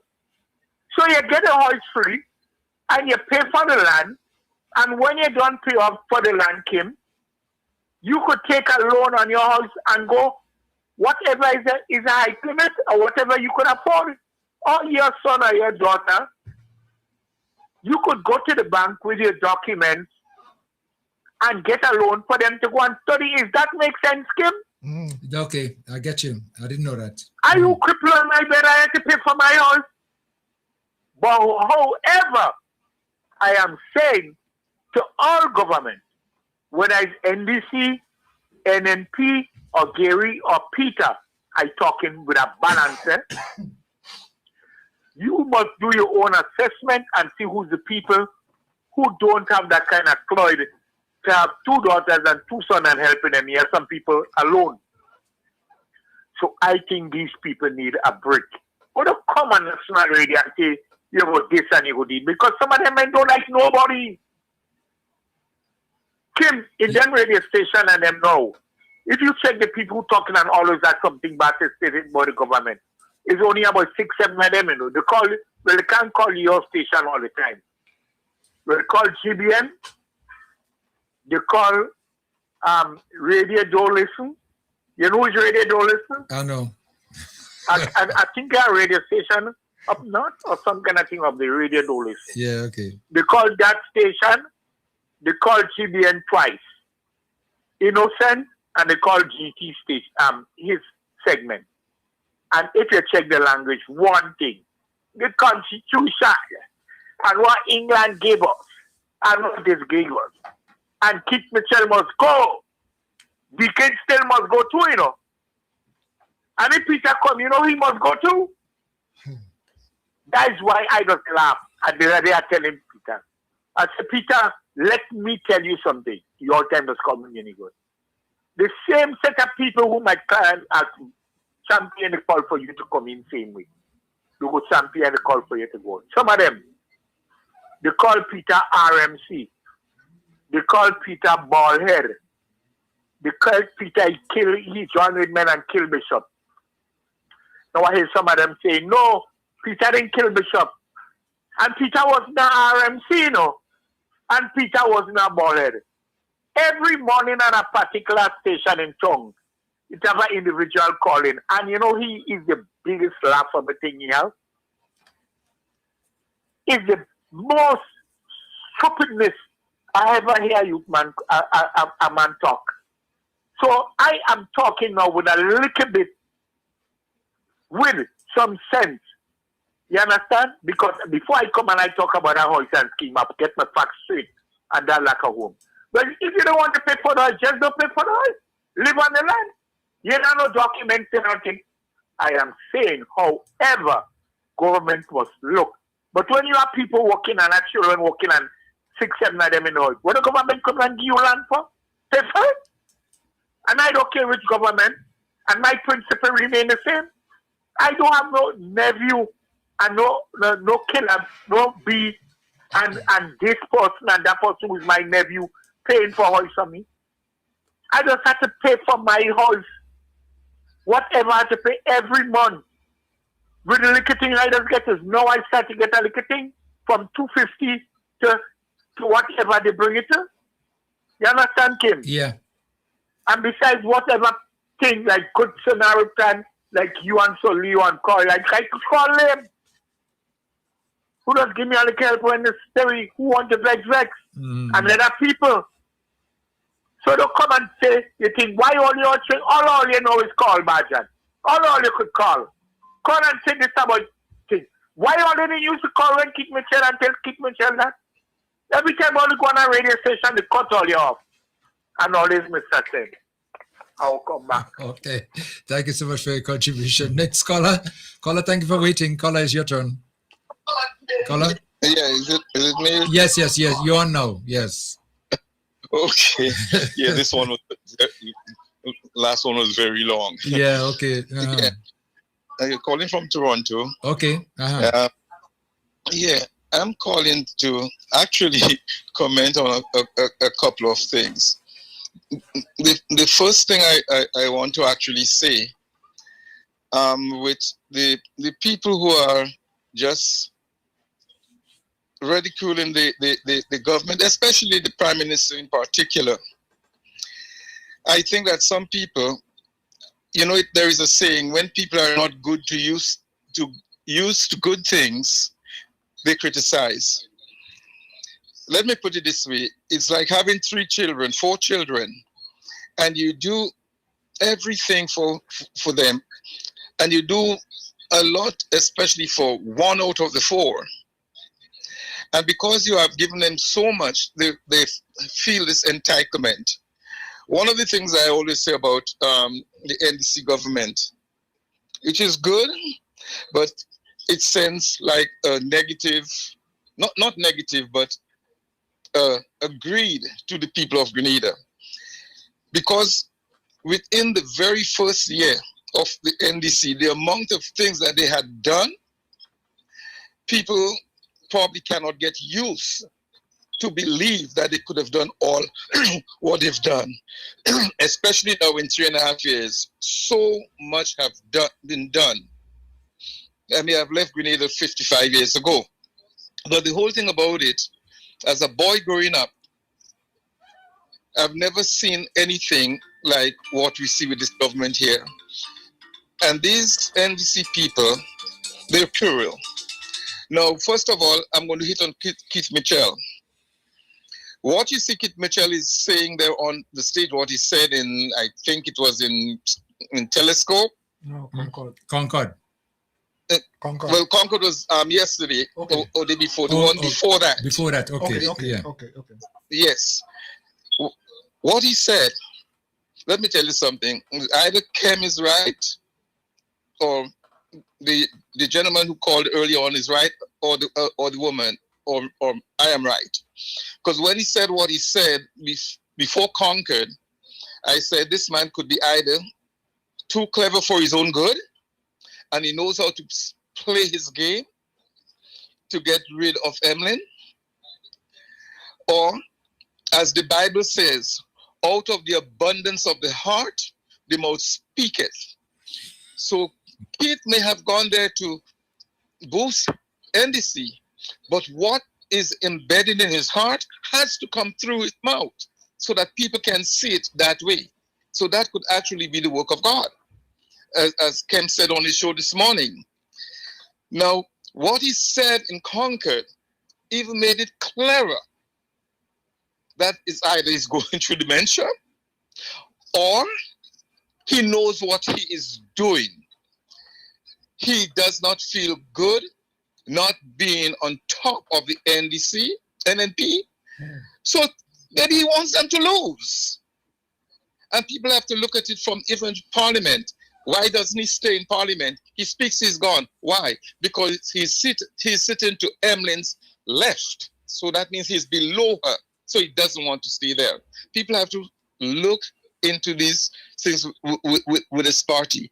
The other thing I want to hit on, Emlyn speaks a whole set of, as our grandparents would have said, tata. I listened to Emlyn on Facebook yesterday and saying that the NDC, all they do is complain. I made a response to it. It may not have been very nice, not obscenities or any kind of thing like that. But I was wondering, is she really talking about NDC or NNP? As I wrote to her and said, look, NNP has a beverage of complaining. So I think she has to be drunk to be saying things like that. And saying the foolishness about she's not making the murders of the young women political on one side of her face. And then in the next couple of moments, she brings it up in a political way. She has a mentality of using the vulnerable when they are in certain situations. I've seen it with a lady on a wheelchair. I've seen it with someone with a young boy around Christmas. And then she makes it look as though, well, it is not political, but it comes out into a political sermon. Grenadians has to step up and see what is happening. Yeah. You know, sometimes we sit here in the diaspora and we look at things and it saddens us. It saddens us. I don't know if I'm upset. I don't know if I'm mad. I don't know. Because so much have been given to the Grenadian people in this last 3.5, almost 4 years. That was never, they could have never imagined that those things would happen. And when she's saying that they has to change them, and this is all of that, and then you go to this guy in wherever he's from, the white, what is it, white guy, or Robert the White? one who is the one who was saying about, they say, sit down, I'm going to say, what? The foolishness. Yeah. So foolish that you can't even, it's in your head, but it can't come out through your mouth. What kind of representations are these people putting out there for Grenadians and for the world to see? Nothing makes sense. You have liars. Emlyn liars crazy. You look at the guy yesterday on the GBN show speaking about he was praying for Calistro. Isn't that crazy and insane? So yes, when I wrote my thing, I got some people replied to me and they would reply negatively. As I said, so if he was praying for Emily, for Calistro. For Calistro, what was Clarice and that other woman waiting for? Healing or exorcism? Could you imagine that? How dumb those people think you are. If you have something going on with Calistro, you would not have other people there. What a liar. I get to understand maybe he's some sort of minister, I don't know, minister of what gospel. Yeah. But grievance means to open the eye. And what they are looking for is rebuttal. If you look at Junior's show a couple of days ago with that Perry guy. Oh my God, don't talk about him. With the anger, the rage. I think I was the one who talked a lot and then he said, this man don't know me and this man don't know me. Because he's a guy, when you hit points on him and he has nothing to say, he tries to run. So many times, Junior and Ken said, answer the question. Well, I wasn't finished yet. He diverts and never get back to what he has to say. Sometimes I say, I don't know why Junior have this guy on his show, because he's a disgrace. He's a total disgrace. Until he lost his connection. Yes. Or he's looking for some form of notoriety. And he's not there. And think that he's articulate because he runs up his mouth to speak in all kind of thing way. And you know, it's like I told them and they didn't listen. They didn't listen to me. And when I told him that he's an I man and a Mimi man, he got upset. But this is what people have to let me tell you something. There is so many things that I guess most of the callers want to say that they lose track of it. So you're like all over the place like hallelujah. Because that's what NNP is doing to people. And when you call people back home to speak to them, it's a whole different story with what's going on. With what's going on. As I said to you last week, they are the biggest campaigners for the NDC, and I'll continue to say that because they're not making sense. They're not smart. Emlyn makes a fool of herself. At least Kate seemed to calm down a little bit. But Emlyn makes a fool of herself. And Keith Mitchell is making a fool out of Emlyn and the NNP. He's really playing them well. Because I can't believe a man who had that level of intelligence or brilliance could all of a sudden just come by, you're going to say something and you actually using the word NNP or the new national party. There's no way you could make that mistake. He knows what he's doing. He's no longer coming back, and he doesn't want anybody to claim NNP. He wants NNP to lose because he's telling the public that he knows that NNP is no good because they were under him, and he's no good. So people have to take a look. And Emlyn should be a smart person to say, something that we step down from this thing. I think her husband should encourage her to step away from this thing because she's really making herself an international fool. And that's all I have to say. Thank you. Caller, thank you. Thank you so much for your contribution. 403-0101, 403-0101, 443-0101, and 458-1914. The callers mentioned, that when on the interview yesterday, I think it was, with the guy, Kim? Yeah, when he said he was praying. Gawi? Gawi. I had to laugh. I really had to laugh at that. I mean, really. I mean, who do you think he's speaking to? No, you can't doubt him, depending on who you're praying to. Because somebody who is praying in the genuine sense of the word would not gloat in that kind of activity. I mean, obviously, Kayatra was on the ground, and he said he had nothing to do with her being on the ground. Yeah. So she just fall down like that. So, and to defend her falling, he said he was praying for her, at least praying for her to back up. Because I don't understand, like yourself, I don't understand why you have to go down that route. I mean, there was genuinely. So again, you're praying for her. So why is she taking you to court? Why she wanted to go to court? Because you're praying for her. You said no, you aren't going. I mean, and she wanted you to apologize or for praying. Yes, for all that, for praying to. So I'm saying, depending on who he was praying to, because I can see you all went to court because you were on the ground, and the person you accused said that he was praying for you. How do we explain these things? Oh, it doesn't make any sense. It doesn't make any sense. And people wouldn't believe that. Well, we know better. As a matter of fact, I was trying to see if I could find the actual video, what really transpired. But I couldn't find it, But anyway, you see, I mean, she was knocked down. Most people said that she was, knocked down. But he says, no, that wasn't the case. He prayed for a lot of and another thing that we have to be careful about, and I saw somewhere along the line, others are looking into that as well. He said, I mean, that's not the first time, because in the past, Kayatra used to come for him to prefer at his office for counseling.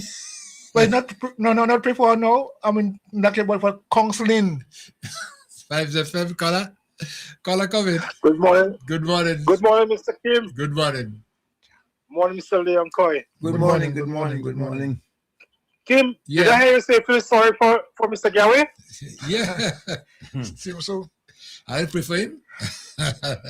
he needs That's not the same guy. That's not the same guy. He went to the point and say, not behind the headbands. He say he can come. Yeah. Yeah. Record, you remember that in Truth, yes? Back, but yes. I come to say I will not be able to. He came to the interview right there to say that he would not be in the. He would not be able to. But you still have a good memory, You come up with that one. Oh boy! Oh gosh! I tell you, stupid season. Uncle Leo. Yes, sir. Your friend, when you said last night, don't vote for the NNP. The last meeting before that was about 2 weeks ago, not a month. It could be, it's short order. So I think it was week before, Yes. in Croatia. Yeah, well, you get into regular now. You missed the bits, man. Well, let's get. But you know what I think it is? I think somewhere along the line that my girl realizing that he isn't running anymore. She'd like to see the back of him, and she's probably trying to adopt some type of independence. And Diablo is not going to feel good about that. So right away you figure you're ungrateful, because you're no longer loyal to me. You have to be always kissing my ring, otherwise you'll fall out of favor, which is what is happening. Yeah. Mm-hmm. So, but Miss Pamela Moses made one error. Yeah. And he threw under the bus for that, isn't it? Yes. Yeah, and he make about 2, and he still want to be on the bus. Not 2, maybe about 4 already. 2 you could count. And he's still there. He's still there. What? He's still there. Because even when you were saying he blocked out, yeah? Mm-hmm. And when that guy died, it's the same guy with the call center, Which was his cousin or somebody like that? Yeah. I think so, yeah. Yeah, so maybe the call center come back to haunt him. Yeah, because I think he was there not too long before he passed, or maybe at the time of his passing, they were in contact, very close contact, something like that, Yeah. Yeah. My memory served me right. It was something to do with that, yeah. Mm-hmm. Yeah. But you said this is his cousin. I think his cousin. Yeah, it was his cousin. His cousin, yeah. And that was the contention, because when you hear people speak about it, they are saying that he, as government, approved this for his cousin. Oh, yes, the family thing. I know what the That's what cousin they were is. saying. The cousin classmate as a matter of fact. Yeah. I know very well. Okay. Very well. It's a family affair, yeah? Yeah. That extend to Turbe too. Yeah. Mm-hmm. Okay. Mm-hmm. Okay, I'll come back. Okay. Yeah. 443-0101. Again, 443-0101-458-1914 and 403-0101. You want to call and join the conversation, feel free to do so. The lines are open for your convenience. Okay? This is brother. I'm blacking out. Please.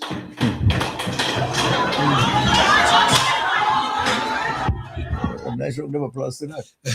Just imagine that.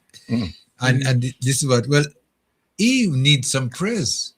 And maybe Gawe now, who is maybe a minister or whatever he is, might be able to pray for Diablo. That's not a bad idea. If he was that good at trying to pray for College Revive FM, call your life. Yeah, Kim, that was his cousin Campbell. Campbell, that's his cousin. I know. Okay, yeah. Okay, thank you so much. Yeah, that's what I'm saying, Maybe... Well, I'd like to get some information that we have the movement, we have an NP and NDC. In that order, well, I think at this point in time, NDC is enjoying a good position. I would like to think, I don't know who is going to get second or third place between the movement and NNP. Let me get back on that. Vibes FM, I'll get back on that. Vibes FM caller. Good morning. Yes, good morning. Morning. Yeah. You see NNP now going and dig up all set of old Botoka with all in bush and coming out to see if they could make them relevant. Because a long time I didn't hear about Gary. Tuesday when I hear Winston Gary speaking as well, where they get he? Where they go and dig him up? They're digging up all dead people now. They're invoking people now and bring them now to make them come and make resurrection. Lazarus. Because NMP don't get here. Hear what their own master say last night. How much night he talking and told. Last night he gave, well, this one was worse last night. Because he telling people don't vote for the new national party. He say NMP or whatnot, No. He talk on his tongue last night. He come out with the real thing, telling us what to do. And the next thing again, I have to think with Miss Clarice Modest. Last night I see GBN Harvard. That was something where she was in Parliament and interview now. Miss Clarice Modest forgetting that she was the representative of St. Mark for how much years, and she has done nothing for St. Mark. I want her to go back and watch that news last night, and for she think about the fall farm and the shrimp farm that was says to for St. Mark, to make St. Mark people happy, and that never, where is the money? No blue-eye man didn't come, even though she talking about what work have to take place and what not. No blue-eye man didn't come and to say take no money and that work stop, But she know blue-eye man come and take much millions and came to call it out for fall farm and shrimp farm and nothing done. He had a place called Cowhill. I'm sure you all could remember when this young girl called DM to PM, and the PM said yes, he's going to send, and he didn't even send. He went there personally. And a woman come a few times afterwards and thanking the Prime Minister for coming, and what she admired of him. He take out his shoes to went into this elderly gentleman, and the Cowhill Road was fixed. And who was there? Clarice. She never lose, just as O'Keefe. She was there. That was an NNP stronghold. Now she coming and talking about, she's this and whatnot, and she want this to continue, and she want that, and she want... What happened to these people and them? These people and them, you could see these NNP people and them, as how came to say, they have no shame, and they don't know what to say. I want to know what happened to this woman when I hear she talking this nonsense. I say, what happened to this woman? The people in St. Mark should be working, have the chicken farm, have the shrimp farm, and nothing done. How much people come and thief with money? I would say thief and go with it. And they was in power, and she come in and talk about stupid, but what this place they fix and this, that, and for the fishermen and what. Why they so concerned now about fishermen? When there was what they used to do for the fishermen, what she do for Fossil Marks? I find these people and they must stop that. And it's time for Dr. Mitchell to rest himself now. Time for he rest himself, man, because he bring it down MLMP and he bring it down the NNP to the lowest. This morning when I came to this thing, I say, well, what happened to this man? This man getting delusion. Yeah, man, he getting delusion, man. He getting delusion. But that's what we have. We the NDC people have to stand up.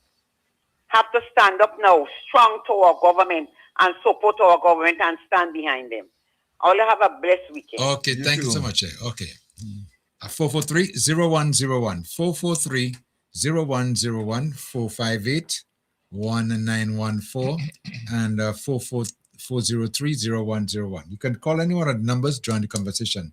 So, Leo, you mentioned just now about the movement, who might run second in election and who, whatever might happen, you know. Because I want to give the people their due. If they're in fact in second place, I don't see why we continue to be talking about it. And then people, they thought, people don't really contest an election based on second and third places. You know. Just one vote. Once you get more than the other person, you are a winner. So there are no second and third. And then I'm talking about the parties now. You know, I'm just talking about. I'm talking about a candidate because if NNP will get say out of 50. Okay. If we get 6 and that's what I'm talking about. Okay. Mm-hmm. So I think I want to hear. As a matter of fact, now I'm concerned about those party that was going to be challenged in the NDC in Carriacou. Because we have we have two already, two challenging the NDC in Carriacou. We have the DPM, and NNP. That is 2, and we have the lady. I mean, we can say what we want is it doesn't make sense. What she is challenging, what GPTC, whatever it is. CHGCP. Yeah, challenging. That's a challenger too. I mean, I'm wondering how it's happened, but I can't doubt her because I'm. Probably I should add the word serious to my. Yeah. Then I think to my statement because the ladies and us, what we call sometimes when you say a bid, is that irresponsible bid. No, but I mean, what the thing is, she is adamant and she is firm. But we I mean, so we can't say that. Yeah. She doesn't exist.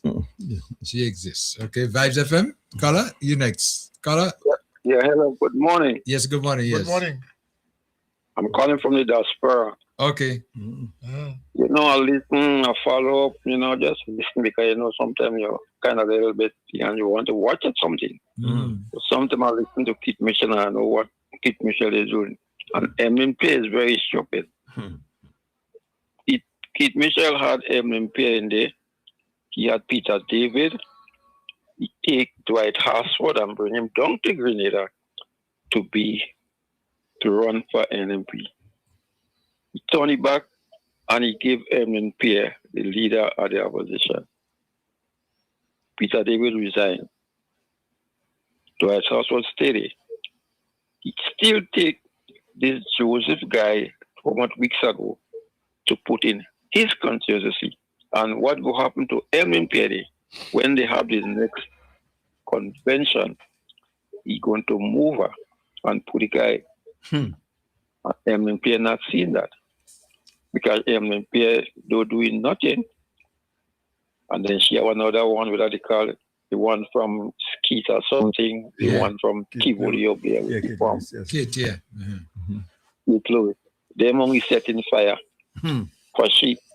Because if Kit Mitchell wanted something good for the party, he could have taken Clarice Modest. She had more experience than Emlyn. Clarice Modest became a doctor during the revolution. And then she backslid and go and run politics. Wow.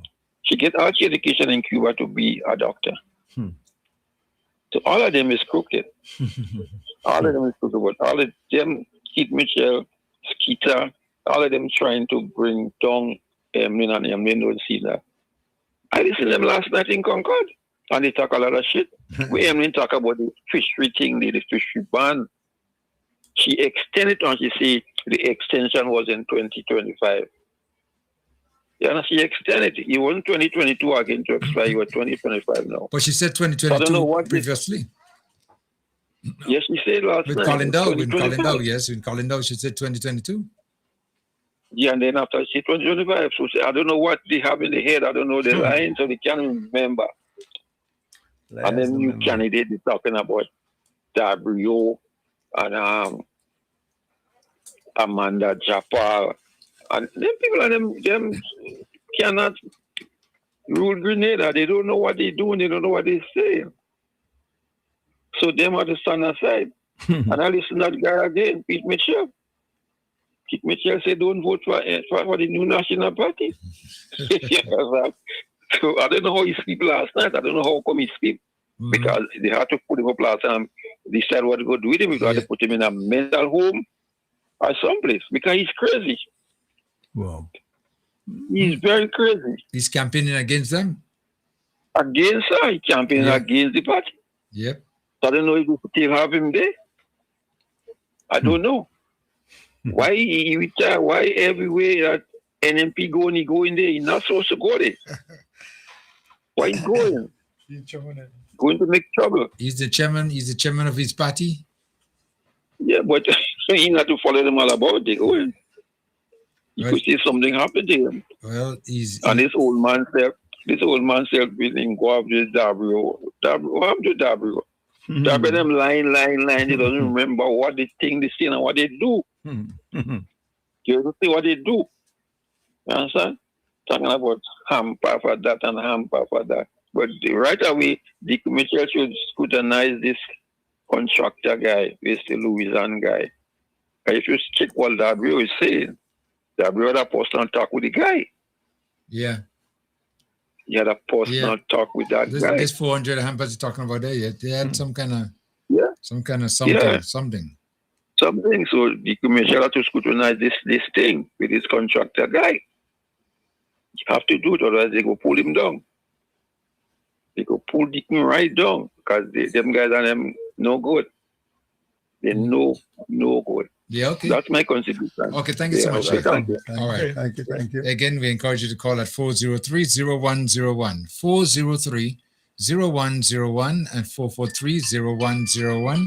And you can also call the 458-1914, 458-1914. We're taking all the calls. Now, speaking about last night meeting and what transpired there with in the meeting. Yeah.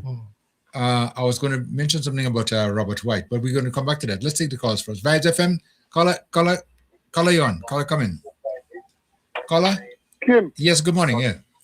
Good morning again. I listened to the is Diana Isaac the press secretary? Yeah, she's PRO. Okay. I would want to get the panel's opinion on that. Please. She made mention that the government has stopped taking applications for lands in Carriacou. Yeah. I want to ask you and all of the panelists your opinion on that. Because you're from Carriacou, and Carriacou is a small place, yes? Yeah. Go ahead. And the information that I have, I want to see if it coincides with what you all know. Do you believe that everybody who is on those lands and them there are qualified for the land, if it is for the land and the landless? For the landless? You mean who already got land? Who is there now? Do you believe that those people are qualified? No. Based on the criteria that the government has set forward? No. And if they are not, what should happen with those people and them in light of the demand for those lands? Well, yes, caller, hold on. That is what I would like to find out. Well, what happened? Those people who don't deserve the land already gotten the land, and they have built properties on the land already. So and maybe I'm not sure on the payment part of it, but it would be difficult now to move them out because they've been given the land for a number of years under the previous administration. So it will be difficult for you to move them out now. But was the criteria then? Let me ask you a question. There was no criteria. If there was other criteria? No. So, and I heard Miss Isaac talk about land for the landless. No. Ola, that was before she was making reference to back in the days with Blaze and Nicholas Day, land for the landless. That's why. So the whole thing fall apart. Yes, right. Under the past administration. Right. That's what happened. Okay. Mm-hmm. Because I'm saying if it was one of the criteria upon which you get the land, then you can fraudulently make an application and get through with it. Right. Because if your application was not proper, then obviously that is a basis upon which you could lose the land. Mm-hmm. That would be my argument. But the fact that you're saying that was done away with, then maybe. Yes, see, because what happened on the previous administration is that they were just giving people land, just like whoever wherever for a purpose. That's what went on, and some people get the land and they build on the land. Some people still have land there, maybe they're not even using it. There's some land that I know right now that have names on it that are not occupied as yet, but is not qualified even. Like, for instance, Leo going on to the Lauriston Airport and they distribute the whole. They distribute the whole place, but that is not to be distributed. So whoever has, I think they were given back though. Well, yes, they were taken back. But I'm just telling you, they were taken back. Yes. But that's what's going on. Because I mean, listening to her, it seems like the demand is great, and that is good. They say that kayak like every piece of land in Carriacou has an owner. That is what I've heard. Okay. And if there is this great demand, then why some people who have already and then having the second piece, it doesn't really make a sense. You know what I mean? Right. Anyway. Okay. That's my contribution. All right. Okay. Thank you so much, Jay. Let me take another caller there quickly. Vibes FM. Caller, you on? Caller, come in. Good morning, good afternoon, good evening. Hey, what's up? What do you do? I'm thankful for you accepting my call at this time. I just want to give an insight into Uncle Leo for this morning. I got noticed that when I would have come in for Easter of this year, I should consider staying to the end of April because we are going to have Maroon and String Band Festival. Is it too late for someone to consider there is a difference between the two festivals, and one is in honor of our ancestors and one is to showcase our ability for the sake of raising funds? I would not continue with my discussion because I would like to separate church from state. God bless you, Mr. Coy. Thank you. Yeah, okay, caller. Yeah, but I think the caller there is raising, and this is something I think that we can discuss going forward, because everything can happen one time. It requires careful discussion. And what the caller is saying is that the Maroon and String Band Festival are two different things. Yeah. If we have a Maroon, the focus is on our ancestors. Yeah. Yes, and we need to again. That's another issue I think we need to understand, because people hear us talking about ancestors and so on, and they don't understand that it is somebody standing behind the grave hiding. No. I mean, those who have gone before and they lived here and know that they died, but so we remember them. Yeah. And of course, the String Band Music Festival is an entirely different thing. Yeah. So it's a conversation that we need. No, but in recent times they've been twinning the two. Yeah, that's what has been going on. Yeah, I know, I understand that, but I'm just saying in terms of what the caller is saying, that they ought to be separated.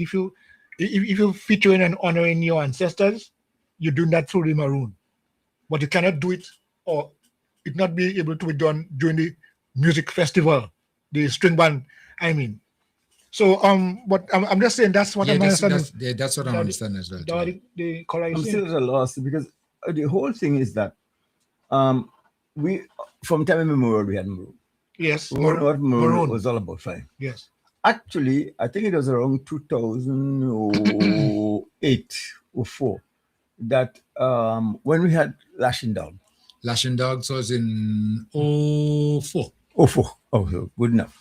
Well, with this thing, actually, string band was becoming very popular in Garrico. Country Boys was at the heights. And the guy on the radio in the morning, what's his name again? I used to use Jericho? not Jericho, no, Oh, no. which one? I used to use Come and See for Yourself as his morning theme, you know. Oh, I seen him now. He's a college boy. yeah, no. So, Sky should remember him and Spice Radio. Oh my goodness. Anyway. Yes, he was using that as a theme. That was his theme, yeah. And they were the guys, the string band music was becoming very popular. So I think Mr. William Joseph came here and thought that instead of having just a maroon, because they were looking for ideas for the maroon, I always thought that maroon should be left to what it is, the ritual that we used to. And he was the one who teamed the so-called Maroon String Band Festival. So, and I know, to me, it just validated the whole thing. Because two different cultures, two different activities. And two different meanings.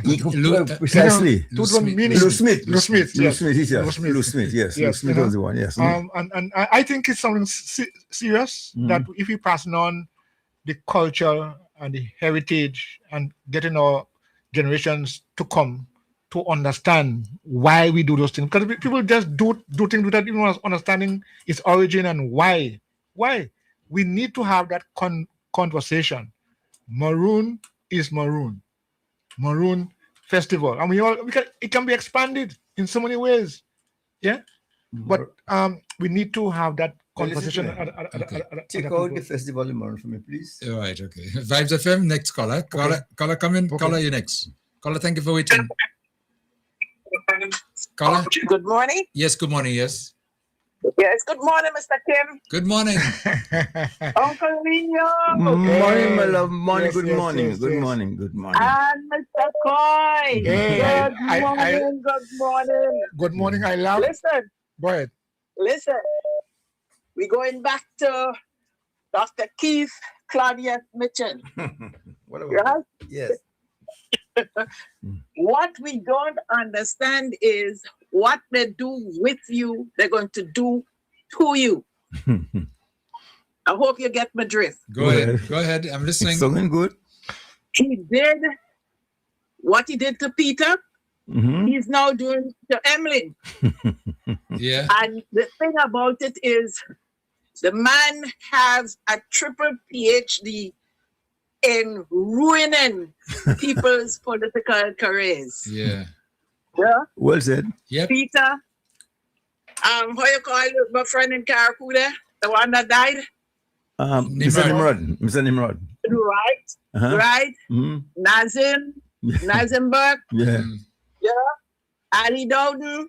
The man have a healthy track record in spoiling people's political careers. Right? And Emblem brought in ammunition through her husband. He retired, resigned, whatever he did, to strengthen her hold in the party. Now, sometimes you can't outfox the fox, right? Because he's the old gray goose. You understand? Yeah. And he read through what she was trying to do. You know? Yep. So he decided, I'm going to just tweak what I used to do before. And there some time passed, make her feel comfortable in the position. And then he brought in who he think is his big gun for St. George Northwest. You know? Yeah. If you watch when you watch what's going on in the party, you controlling. Yeah. You see, that's one of the reasons. That's one of the reasons he give up the seat altogether so a by-election could be called. You know? Yeah. He's still in the mix of things. He made himself stronger when he declared himself chairman of the party. Like him, he like to say, the remote and the TV. Yeah. You know? And I think right now, Emblem is desperate. That is why she's saying all the kinds of things that she's saying there. You know, the younger folks are just coming, they're kind of on board with her. You know? But she sees the writing on the wall. But instead of acknowledging what she's seeing, she covering her eyes and saying, I can't see. You know? Other people telling her, girl, uncover your eyes and read what's on the wall. And she said, no, I can't see. So she said, give me a blindfold. You know? She's the NPR street. Which exactly. And this thing must happen because he did not get the party by steer means. What he did to Daddy Blaze? You remember? Yeah. Goes wrong. What goes wrong comes around. And you know the funny thing about karma? It does come down on you twice time harder. You know? Yes. And as I started by saying, what he did with you, because he plot with Emlyn to get rid of Peter. That's right. Yes. Now he plotting with his new man there to get rid of Emlyn. You know? So is she smart? Is she as smart as she claims? What she would do is to get out while getting is good. You know, find an excuse. All politicians just give you this excuse. They want to spend more time with family. Yes. Right? So I'm giving her that excuse. But you know, but instead, she needs to spend more time with family. She needs to finish her studies because she's doing her PhD. I'm not sure if she finished it yet, but she was doing it. You know what I mean? But if you, yes, if you observe family spending more time with her. Well, whichever way you choose to look at it.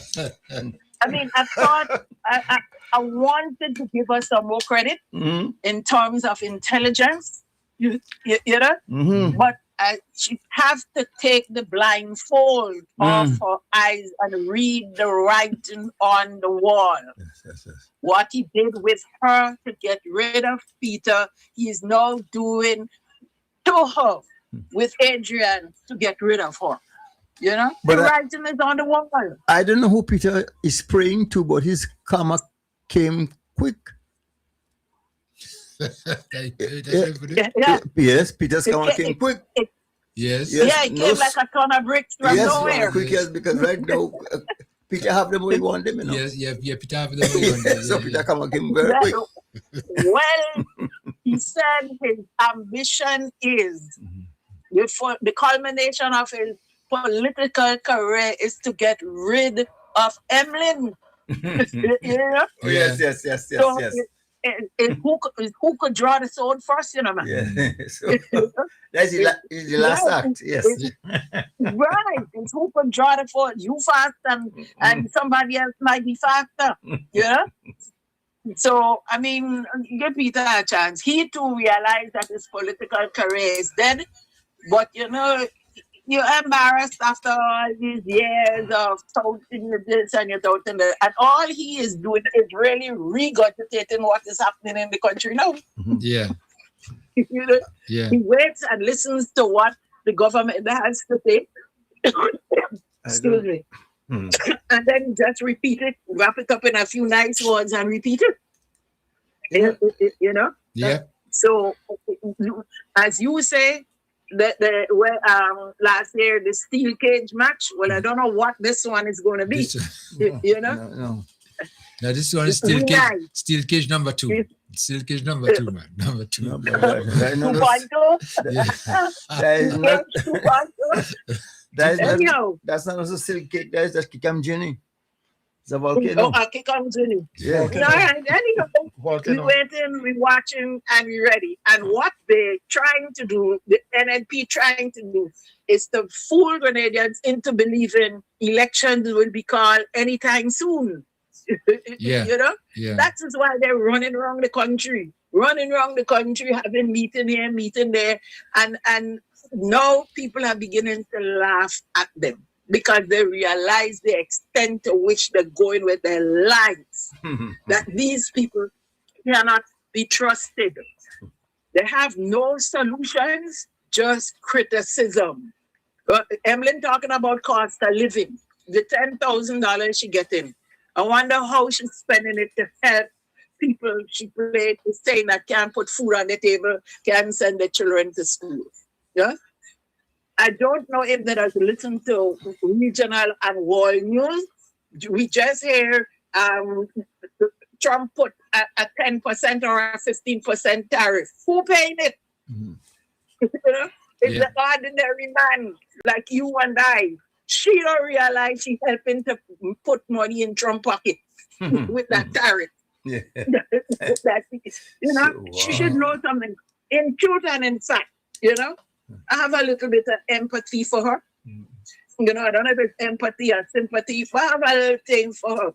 That how you could be so stupid, so blind, when she has people in positions that telling her, get out.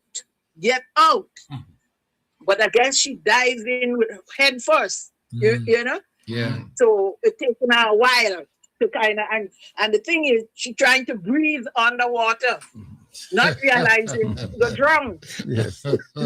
Oh boy. Anyhow, Yeah, okay, have a good day. Okay, good. Right. Okay. Take care. Okay. Karma, we say, karma. But can be that. Again, I still think at this point in time, we ought to stop giving any kind of time to NNP. Let them just die the ignominious death quietly, and when time is right, we'll put the stone. But as of now, I want to know what is the movement's position, how is the movement doing? We're talking about the movement. Movement coming in Carriacou this weekend, You see what I mean? Movement will be in Carriacou this weekend. They're moving north. They're moving up north.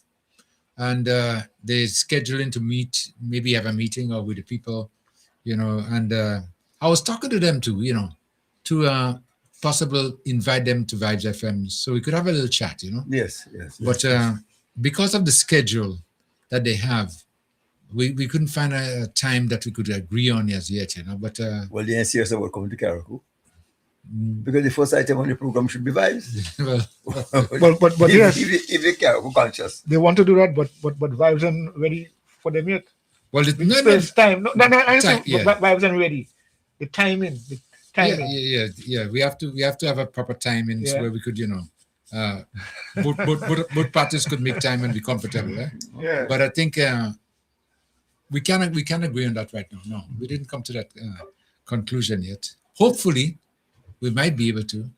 But I would love to sit down and speak with the movement to find out what they're all about and how they intend to move and what direction they plan to move. Because to me, the consensus is that the movement basically moving and very effective on destroying the NNP. I believe that is one of the main objectives, to take them out altogether. So by speaking to them and with the upcoming, election, they might be able to get a little bit more. Vibes FM caller, line 9 caller coming. Good day, gentlemen. Yeah, good day, yes. Sir, how are you? I'm trying. Yeah. Let me start with Galway, please. Galway. When Galway entered the halls of the NNP, and I get to know that, I see Galway give up the relationship he say he have with God to the opponent of God. Because if you is a Christian, and I'm talking to three of you all now, anyone of all you is a Christian, you would not associate yourself with a political party who is corrupt. You would not. Because you don't want your good name as a child of God to be coming among the corrupted. Yeah. But Yahweh's eyes was blinded, so he didn't understand what the Bible speaks against corruption. He couldn't bridge the two together. So he joined them. I gave him, when I saw Yahweh on TV speaking on behalf of the NNP, I wondered as a child of God how you could put yourself there. Because everything of the NNP was wrong. When you look at how they manage Grenada, the things they do and the things they say, you have to ask yourself, why a man of God embedded in that? Next thing, Yahweh and Calistran. But Yahweh is a blatant liar. Yahweh was not, when you could be praying for somebody that you have done, that was violence against women. That's why when they call him, that will be regular on your program from, I think you said, he dealt with Yahweh seriously. And he proved to Yahweh where he's a blatant liar. And Yahweh still talking about he was praying for what? What you praying for? She could have she could have railed you for how else call it? When a man touch a woman. Indecent assault? What? Indecent assault? No? Yes, something like that. Okay, I'm not too sure if that's the correct word. They could bring a charge against you for that. Okay? That way Gary reach and Gary. I'm surprised to hear Gary still denying that. It's only his conscience shared with a hot iron, as the Bible says. So now he don't know what is right from wrong. He doesn't know what he's doing, whether it is right or wrong. I'm sorry for Gary. Gary is a member of the New Testament church. And I'm wondering why these pastors and them inside they and pull up Gary. Something has to be wrong. Watch. When I found out, someone told me a few years ago that Delma goes to the Maribo Pentecostal Church. That's what I understand.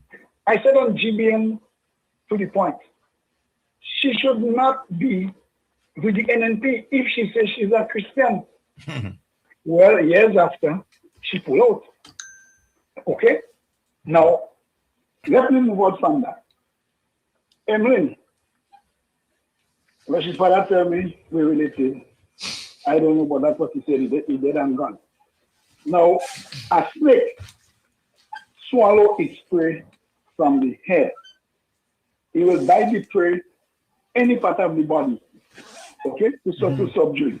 But it swallows it from the head. The Komodo dragon swallow its prey from the head. And a mantis, if the head, the female eat the head of the male from the head while mating. Okay? What's going on in the NNP now is that these people, Emlyn is being taken by the head. So she would not be able to survive. If your head is inside upper lion, how much help you have? There is no help for you. You cannot help yourself. He did it with a number of politicians in the past, Nas and others. He stripped them down to pieces, and they were not able to. It's not that they couldn't defend themselves. They had no zeal to defend themselves, so the people lose faith in them. And that is one of the main reasons why the people did not vote for Nas to win the election. A lot of NNP supporters stay away. If you could not have defended yourself against Keith, when Keith said to the nation, you're building 5 houses with swimming pool, and that was a blatant lie, then we cannot vote you in as Prime Minister. That doesn't make sense. They saw him as a coward. Now, Keith continued to do that. Emlyn would not be, based on how I see things going, the leader of the NNP if the convention comes before the election. The only how she could be the leader going into the election is if they can call it before NNP have the convention. Yeah?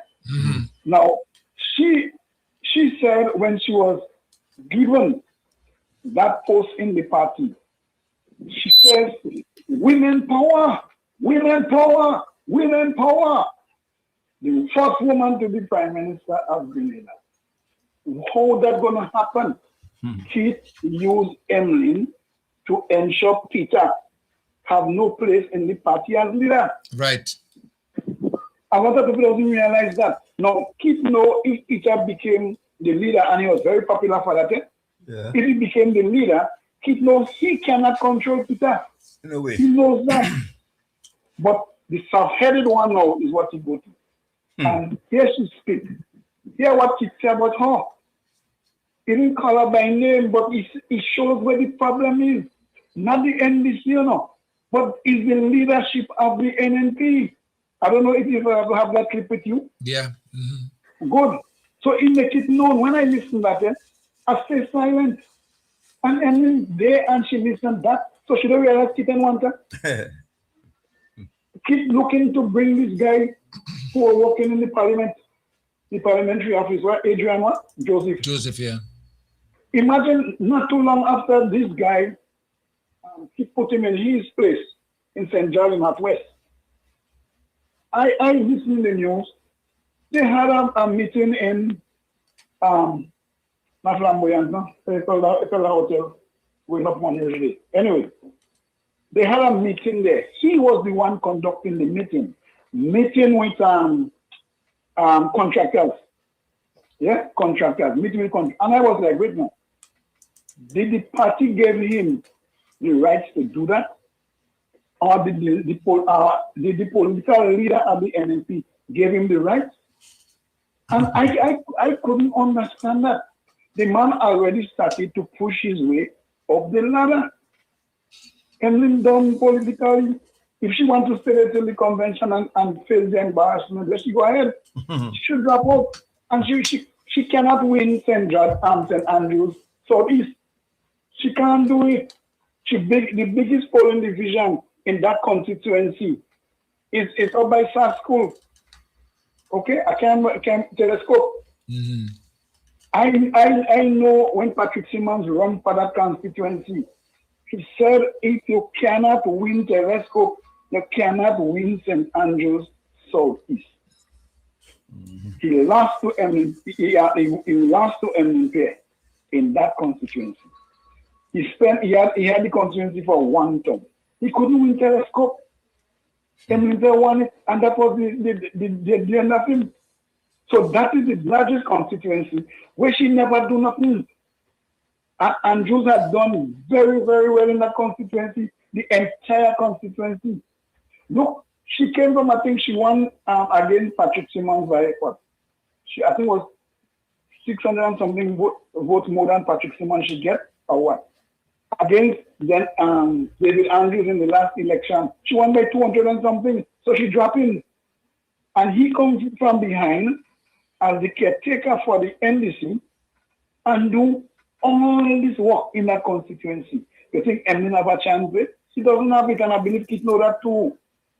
And if you are the political leader who lost that constituency, you can, even if the party win, you cannot be prime minister, because the one for prime minister must win the constituency. Right. You can't lose and be prime minister. So she did, as far as I see, is numbered. She go cry in that convention, as far as I see. So too bad for Emily. Now I want to touch on this thing quickly. The work that been done on mainland. The government gives a number of local contractors those work to do. I had a problem from day one. Okay? I had a problem from day one with who get those contracts. When I used to CC doing the Cliff project, I mean, I was like, what's going on in the leader? How could you take your opponent, yeah, and give him such a contract? Because I know one of the big guys inside it. We go down very well. But I know he is not an NDC supporter. He is an NNP supporter. So when you give him that, what do you expect to get?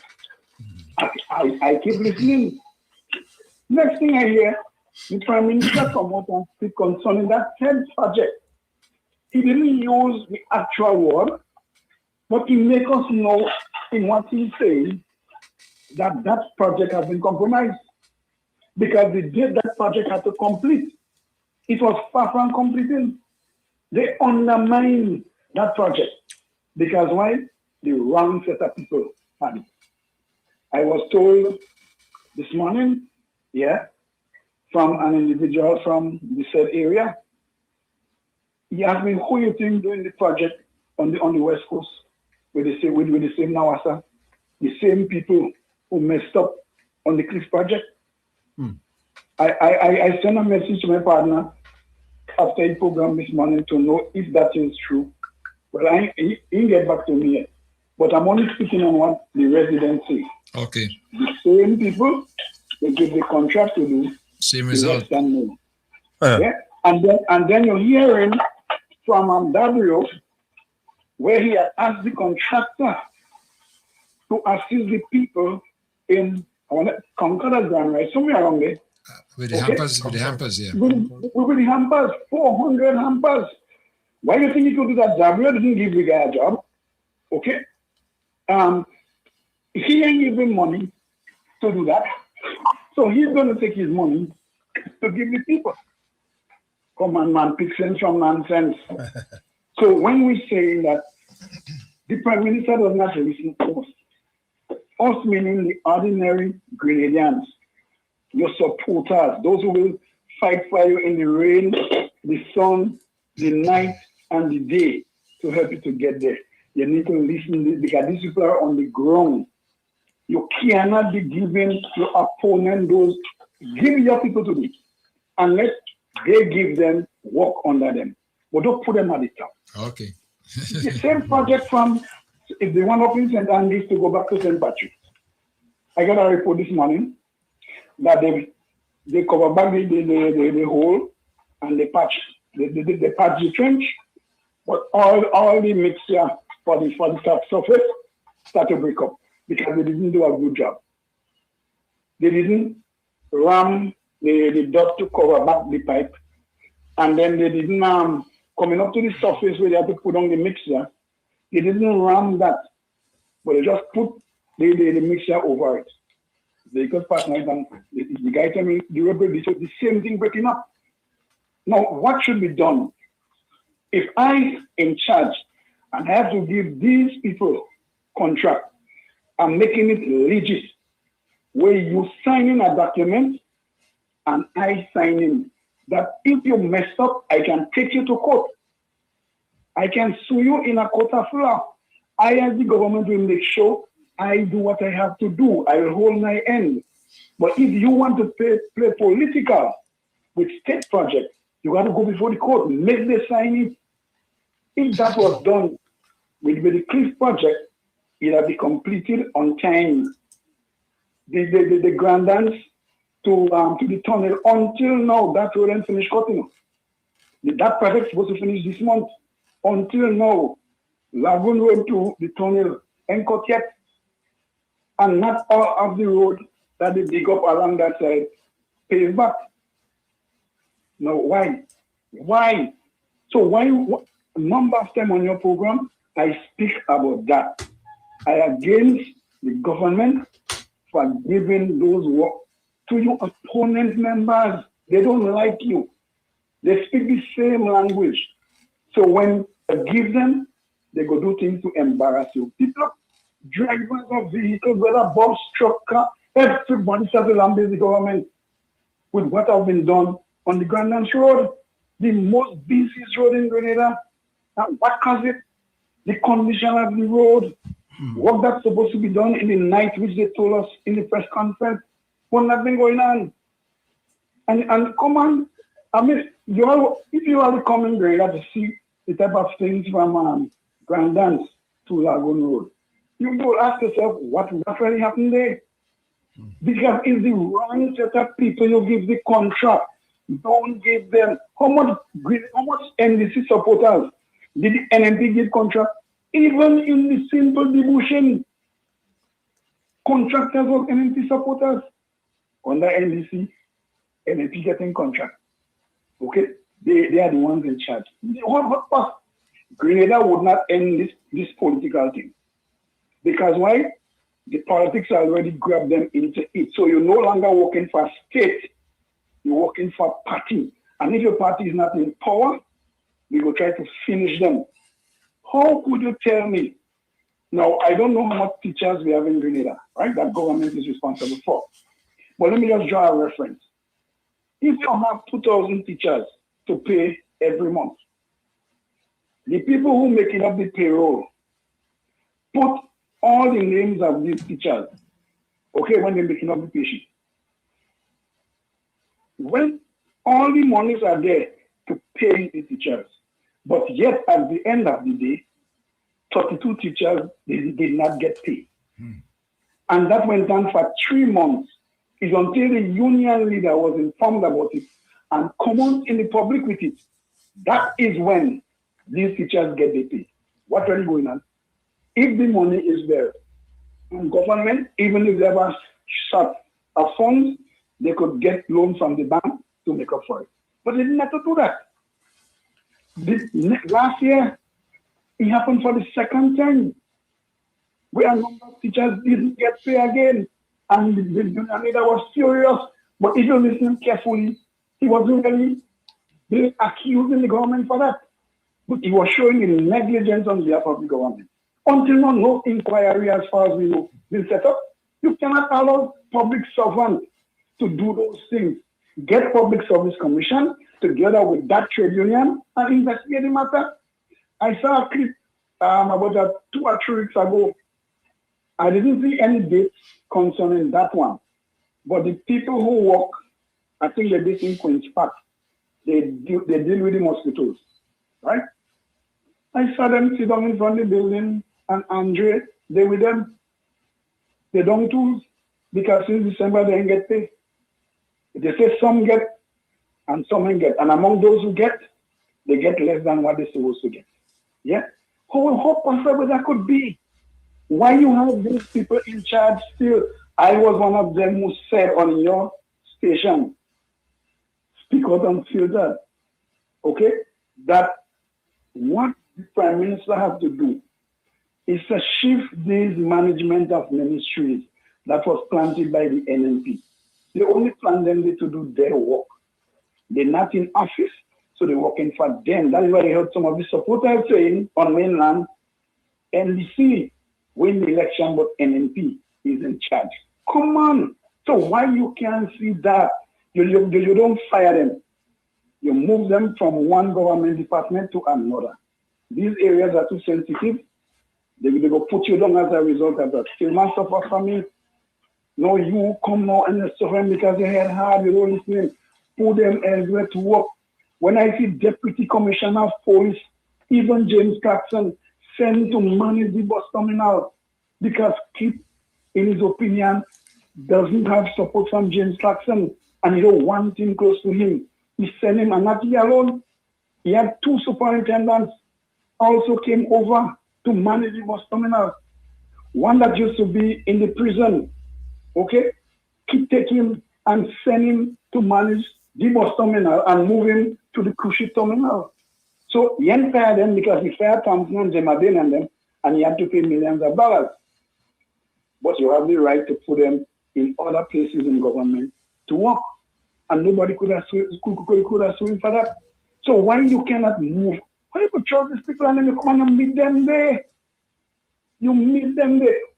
How much have these permanent secretaries that Kipnicher move? None, because he was doing his job. He's quite satisfied with them. No, you come in and you're suffering from them.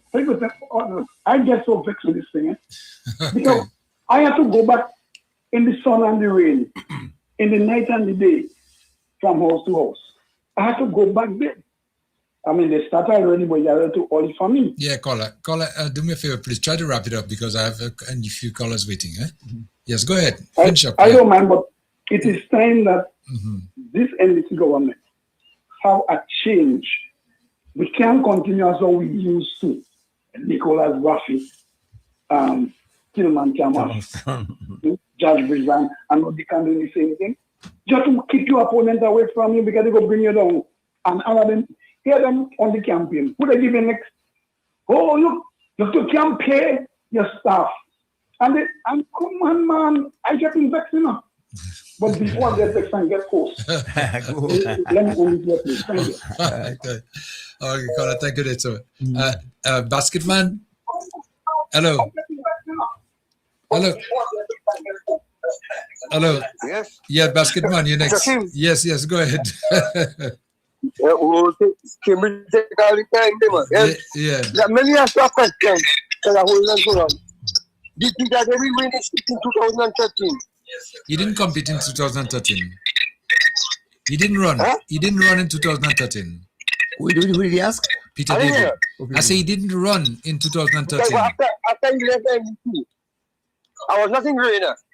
No. I was asking if he didn't run for NNP in 2013. No, he didn't. Okay. He went all in. Right. Well, that will be better. Like, he was on the radio last Friday, and a man called him and asked him because he was going to referendum, and if he was a minister, he said no. I thought he was a minister. No. But I'm about to come on machines here.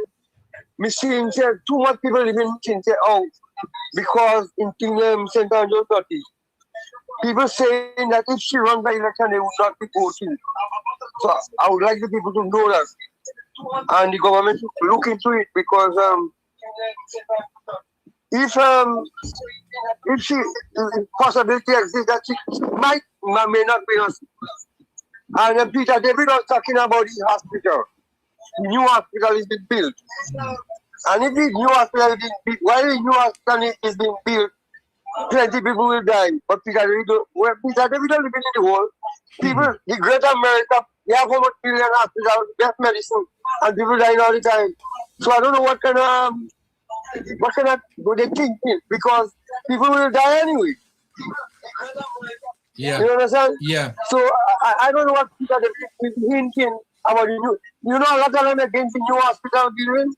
And then Mr. Francis Pierre, he went on the radio station in churches saying that the new hospital is being built to expose body parts. But I want to tell Francis Pierre that we don't want body parts to export because them store. Thank you, sir. Thank you, sir. Okay. Thank you.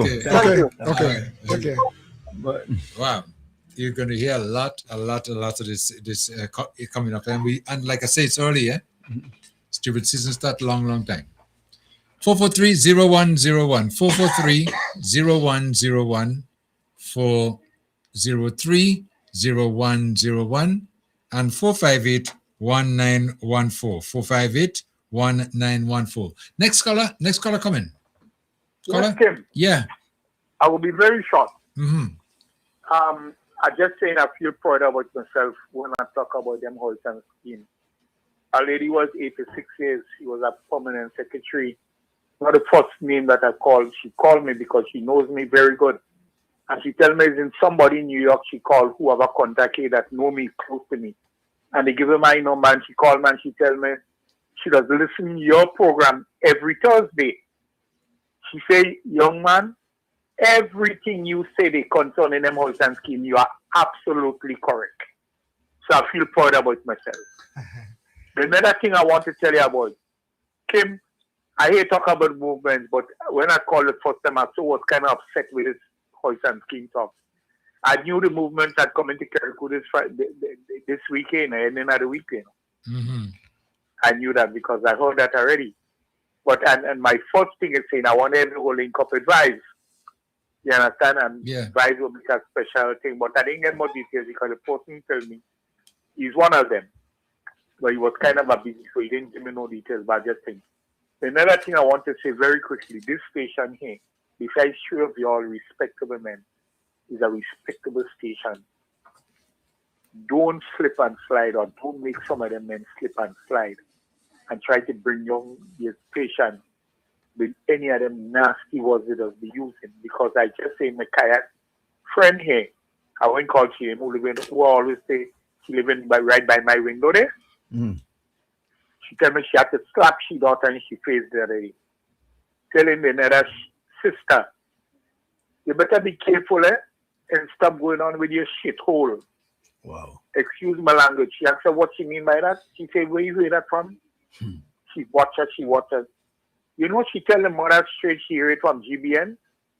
And a particular man who was be calling and saying nasty things, using obscene language. So I'm just showing you sometimes what you say. It's spread. And she was telling me to make sure and talk about that, Last week that happened with her daughter, Her daughter go in Monroe School. And the bigger one is she go in convent, And she using that kind of a word. So the big one tell the mother what she is. So when the mother come, she didn't play with her. You understand? Yeah. I just say that to say your station is a respectable station. Don't let nobody bring that to your station. Because that is all we know. The 8 of them others call the station all the time. You ever one with that kind of rusty voice? I hear him. You go, come on. This guy all the time does be coming here and only want to bring down the government. He promised I work. He on the water rate too, You're on the $60 thing for life. Wow.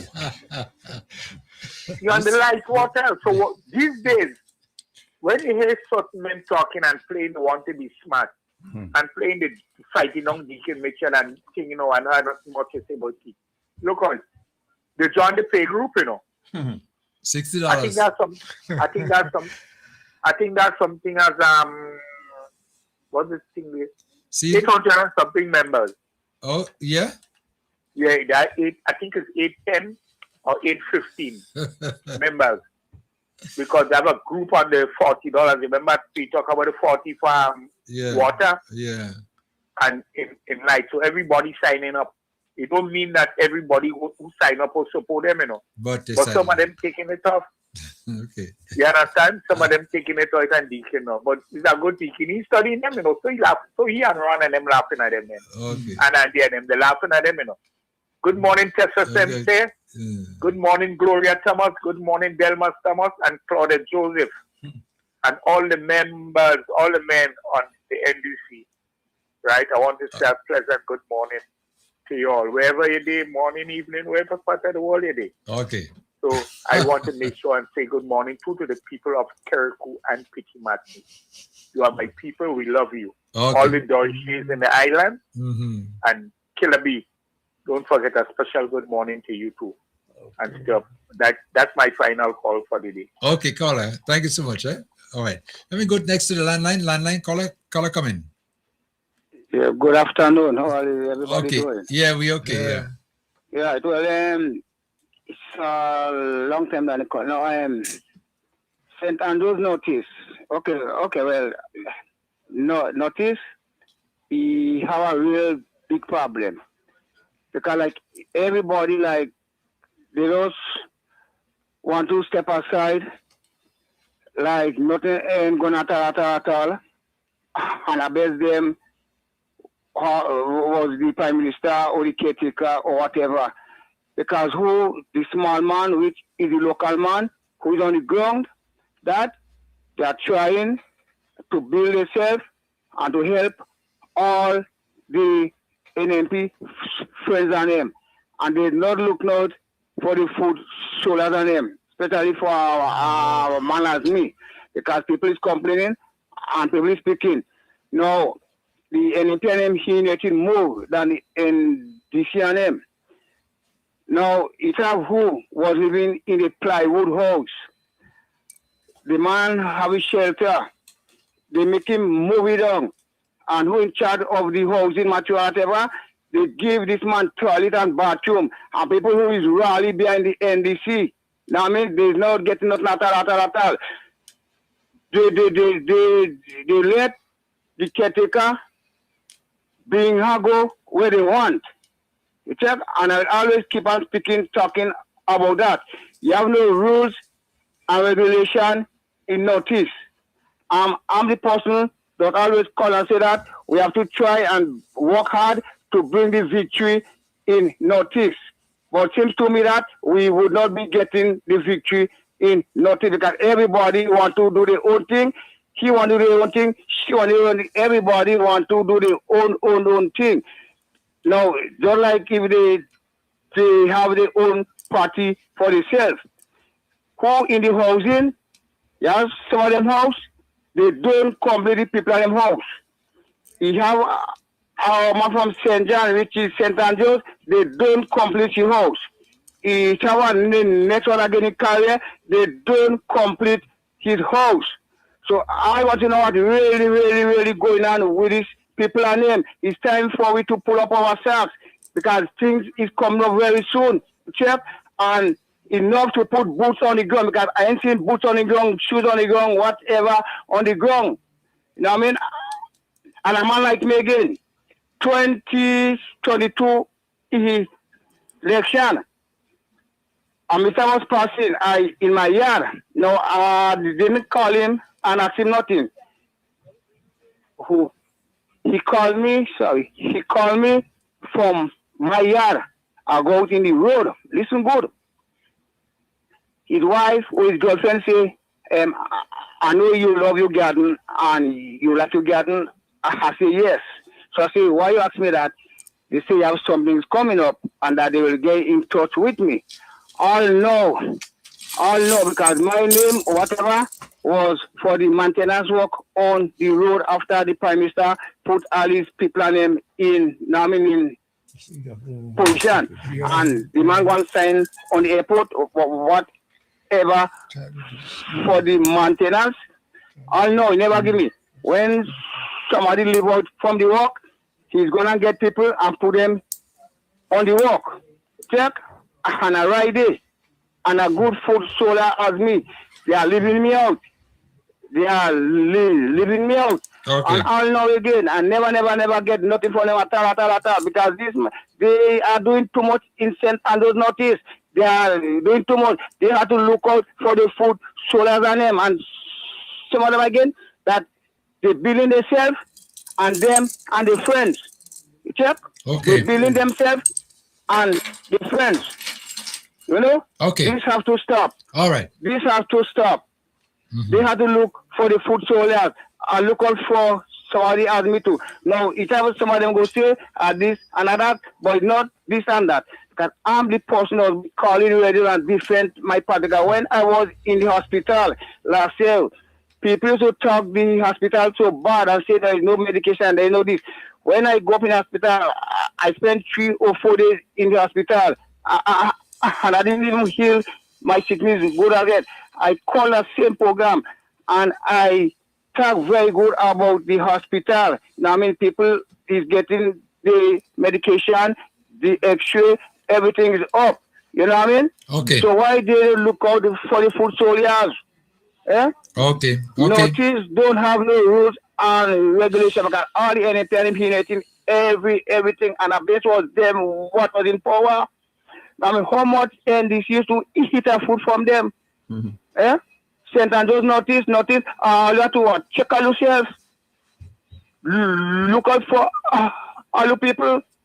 No, I mean, in case this I have to say for now, and you have a blessed day and you have a good weekend coming up.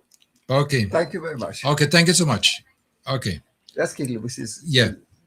443-0101. 443-0101, 403-0101, and 458-1914. Those are the numbers you're going to call if you want to join the conversation. Feel free to do so. Now, last night, there was a meeting again in Concord, and the fishing seemed to be a topic that the NNP want to take and run with it. And based on the information that we have and what we know and most people know, that the NNP is the one was responsible for the ban in the fishing because of the long delay and the time to respond to the rules and regulations. And Robert White in particular, someone sent a clip for me, Robert White in particular was speaking on it. And I'm just going to play it and you're going to hear what he was saying. Listen. When the United States imposed restrictions on our fish products or exports, that was not just an international trade issue. No. It was a St. John's issue. It was a Guam issue. It was a family issue. It was a Grenada issue. Right? But I'd like to add here that the international regulators, they didn't move overnight. They didn't just wake up and decide we're putting a ban on Grenada. No, there were warnings. There were compliance reports. There were deadlines. All of which were ignored, and that resulted in the ban as of the 1st of January. So we must ask, were those warnings treated with urgency? Was systems strengthened in time? Did we move fast enough? Because when the ban came, it didn't land in an office first. It landed on a jetty.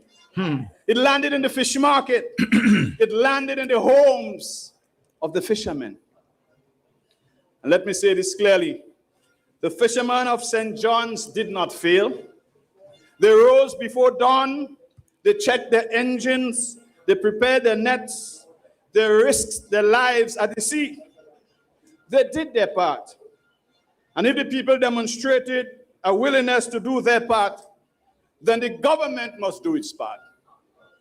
And if the government had done its part, the fishing ban would not have been a reality. If the government has done its part, the fishing ban would not have been a reality. And that government. And the government, what was the government at the time? NNP. NNP. It goes back to 2016. 2016. And but he's saying that in front of the Minister of Fisheries at the time. I think they said it was Dabrio, sitting down there listening to it. Listen, take it again from the top. I'll tell you, so embarrassing. Of fish products or exports, that was not just an international trade issue. No. It was a St. John's issue. It was a Guam issue. It was a family issue. It was a Grenada issue. Right? Get a round of applause. But I'd like to add here that the international regulators, they didn't move overnight. No. They didn't move overnight. No. They didn't move overnight. He's right about that. He's correct so far. But so just wake up and decide we're putting a ban on Grenada. No, they didn't do that. Because there are a lot of them to correct and they didn't correct. Right. So no, there were warnings. Right. There were warnings to who? To who? The NNP. I wonder if you realize what he's saying. They're so empty, they don't have nothing to campaign on, Precisely. And they think that they have something that they could hold on to. Listen. There were compliance reports. There were deadlines. There were compliance reports, deadlines that the NNP, since 2016, had to comply. And they refused. You realize what he's saying? Yeah. But he's campaigning. All of which were ignored. And that resulted in the ban as of the 1st of January. You're right. Yeah. That part he's right about. All those were ignored by the NNP government, and that's why he had the ban by the 1st of January. And even Emily, when she was speaking at one time with Colin Dow, I remember the interview, I don't have the clip there. I was looking to see if I could find it. And she mentioned that back in 2022, that they were supposed to regularize and comply. But the election was called. And I think the question he asked, but hold on a minute. You mean now that the ban was at the end of the year, 6 months, all it took? So you guys had the 6 months before too? There's a processing thing. Most of the tuna that has been sold for export. Yeah. I think the biggest center is in what we call the... Where's where? On is Grand Mall? Grand Mall. Yeah. I mean, the fish center there? Yeah. Yes. Grand Mall. So we must ask, were those warnings treated with urgency? Good question. And the answer is? The answer... Was systems strengthened in time? No. Nope. And the answer is? No. Well, did we move fast enough? Nope. No. Again? Because when the ban came, it didn't land in an office first. It landed on a jetty. It landed in the fish market. It landed in the homes of the fishermen. And who's responsible for all of that? You tell us too. Yeah, you tell us who's responsible. Listen. And let me say this clearly. The fishermen of St. John's did not fail. Right. They rose before dawn. They checked their engines. They prepared their nets. Right. They risked their lives at the sea. They did their part. Right. And if the people demonstrated a willingness to do their part, then the government must do its part. Right. The government must do its part. And the government was who? NNP. You see, but I tell you what, there would have been some costs associated with all that. What has to be done, and the shareholders wouldn't be excited about contributing in that regard. As far as the transactions taken with fish, right?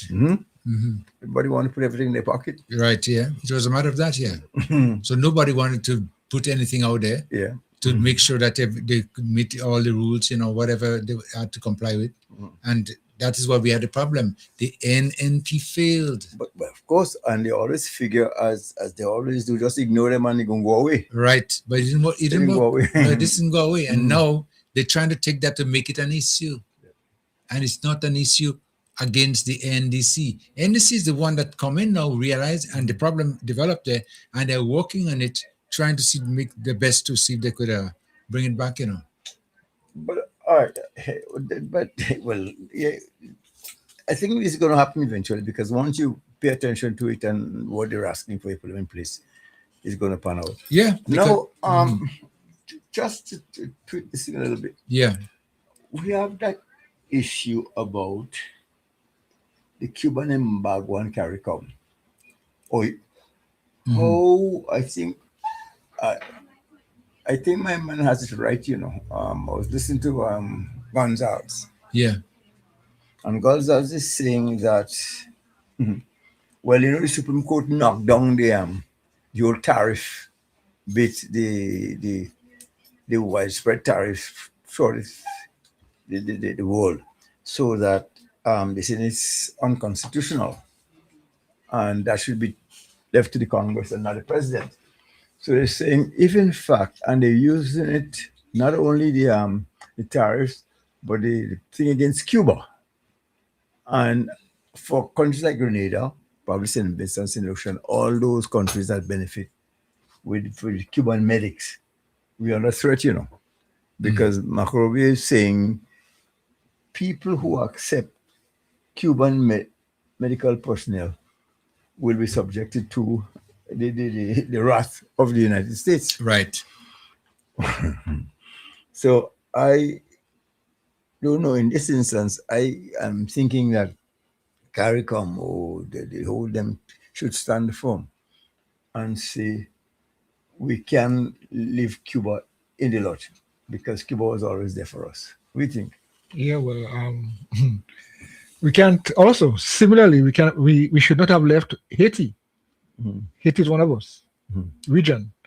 But you see, the American administration had a further thing in mind than Venezuela.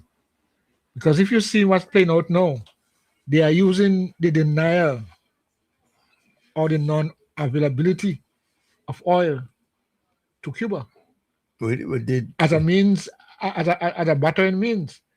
So them controlling the Venezuelan scenario basically is saying to Cuba, you can't get from me because I'm in charge now, as far as that is concerned. So I'm saying that to say all the actions point towards deliberate, selective plan to squeeze Cuba. The embargo hasn't worked. Is the intention to squeeze Cuba into submission? Yeah. They want to create such chaos and unrest in Cuba that they'll have their way eventually. So they feel now that when the people are crushed and are in pain and so on, they blame it on the outside world. They blame it on the leaders in the country. Marco Rubio was in St. Kitts Nevis. Yes.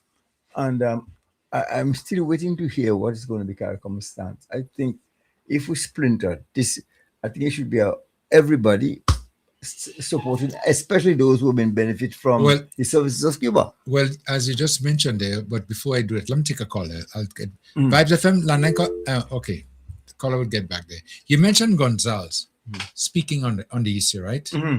I think I have the piece. Let me see if I have it here. The Act governs the declaration of national emergencies and related procedures, while Section 301 of Title 3 merely authorizes the delegation of presidential powers to other officials.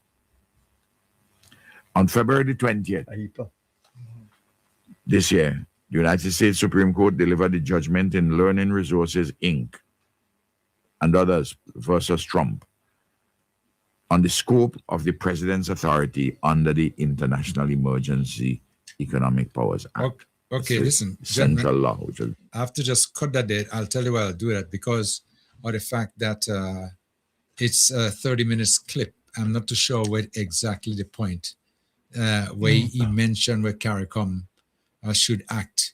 You know, it's just way down to the end of the clip. It's way down to the end of the clip. Yeah, okay. Because what he's saying is that the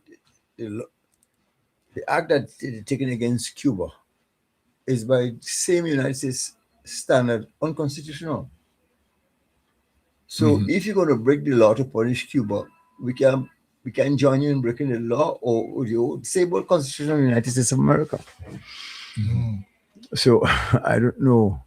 I think the only person at this point in time who might not be willing to go along with a blatant no might be Trinidad. Yeah. Kamala? Vibes FM? Okay, yeah, no, I think you're right about that. I think that's maybe the only one that's going to, give some support, with the US, in whatever they are doing.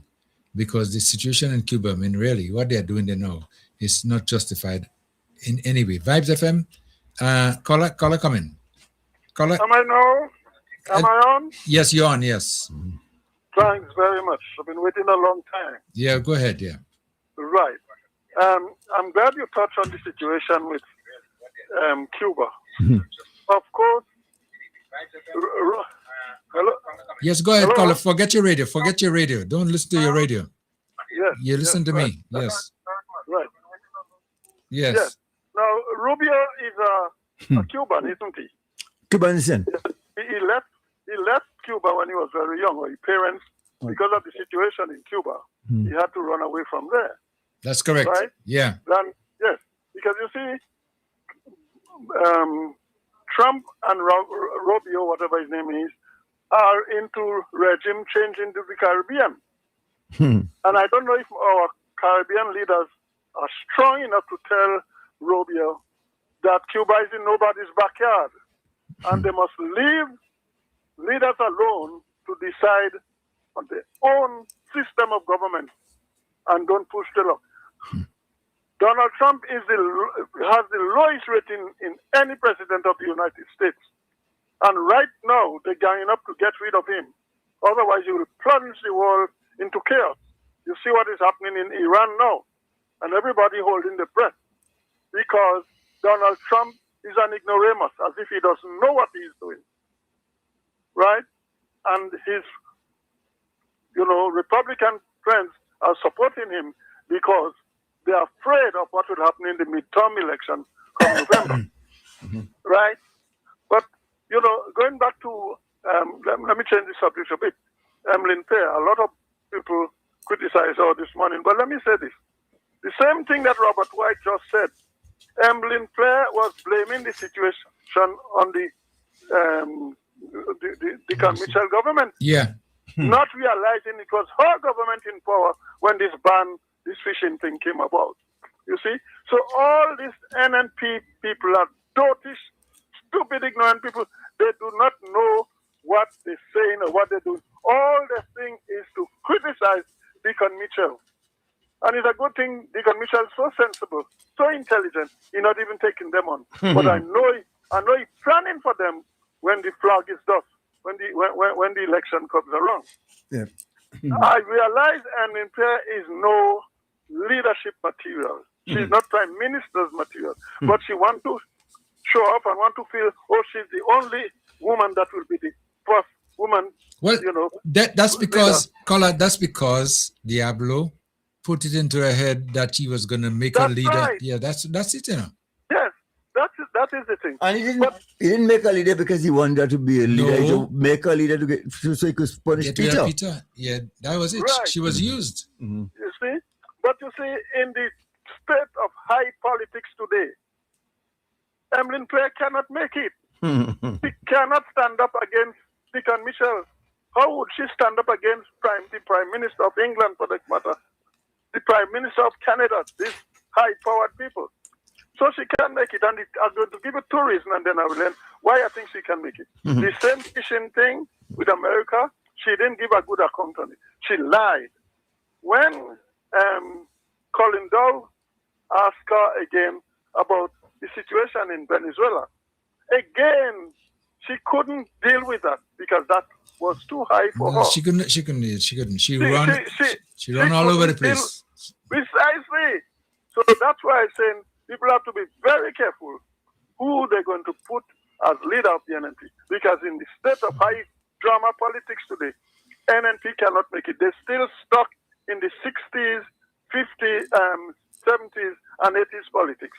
So we have to be careful. And the gentleman that I think the third on your program who talk about NDC must look after the foot soldiers. A lot of corruption, especially not only in the Northeast, St. Andrews Northeast, but also in St. Patrick East and St. Patrick West. NNP in those positions who are heads of department are calling the shots. And we have to be careful. Deacon has to do a lot of spring cleaning before he starts the campaigning, because these NNP people who are head of department and so on must go. You can't be too nice to NNP because they're not nice people. And I'm telling the Prime Minister, he knows me very well, that he has to do something and get rid of those people, because no way Kit Mitchell would have tolerated this kind of thing. We know this thing about spite and victimization, right? So we have to be careful and get rid of some of these people who causing the corruption. Have a good day, gentlemen. Okay, thanks so much. For you. Okay, right, yeah. Okay, 443-0101, 403-0101, and 458-1914. Those are the numbers you're going to call if you want to interact with us. Speaking about comparing, though, there's no real comparison to be made between Emmeline and Deacon, you know. It's really chalk and cheese, you know, just like that. Really, she can match on any platform with the Prime Minister. She doesn't have what it takes, but she was not put there, and most people still don't really even want to understand it or believe it. She was not put there as to remain leader of the new National Party. She was used as a catalyst. She was used to get rid of Peter. Yeah, that was the whole idea. You want Peter? Yes, and Clarissa's bowing out. Yes, and Kate is just as.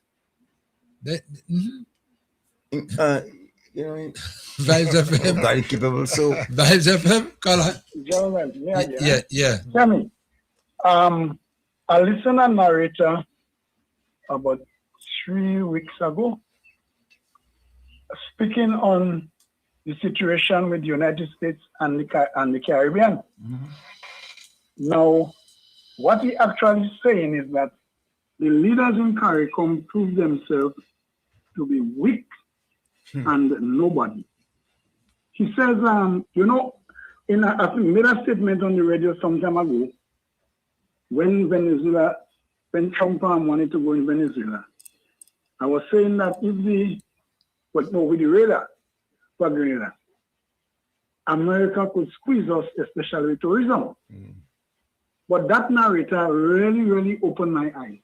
Okay, tell us. He said on his program, CARICOM go as a unit, correct, and Al-Chumba to back up. It cannot interfere with tourism. And I listening for him to say why.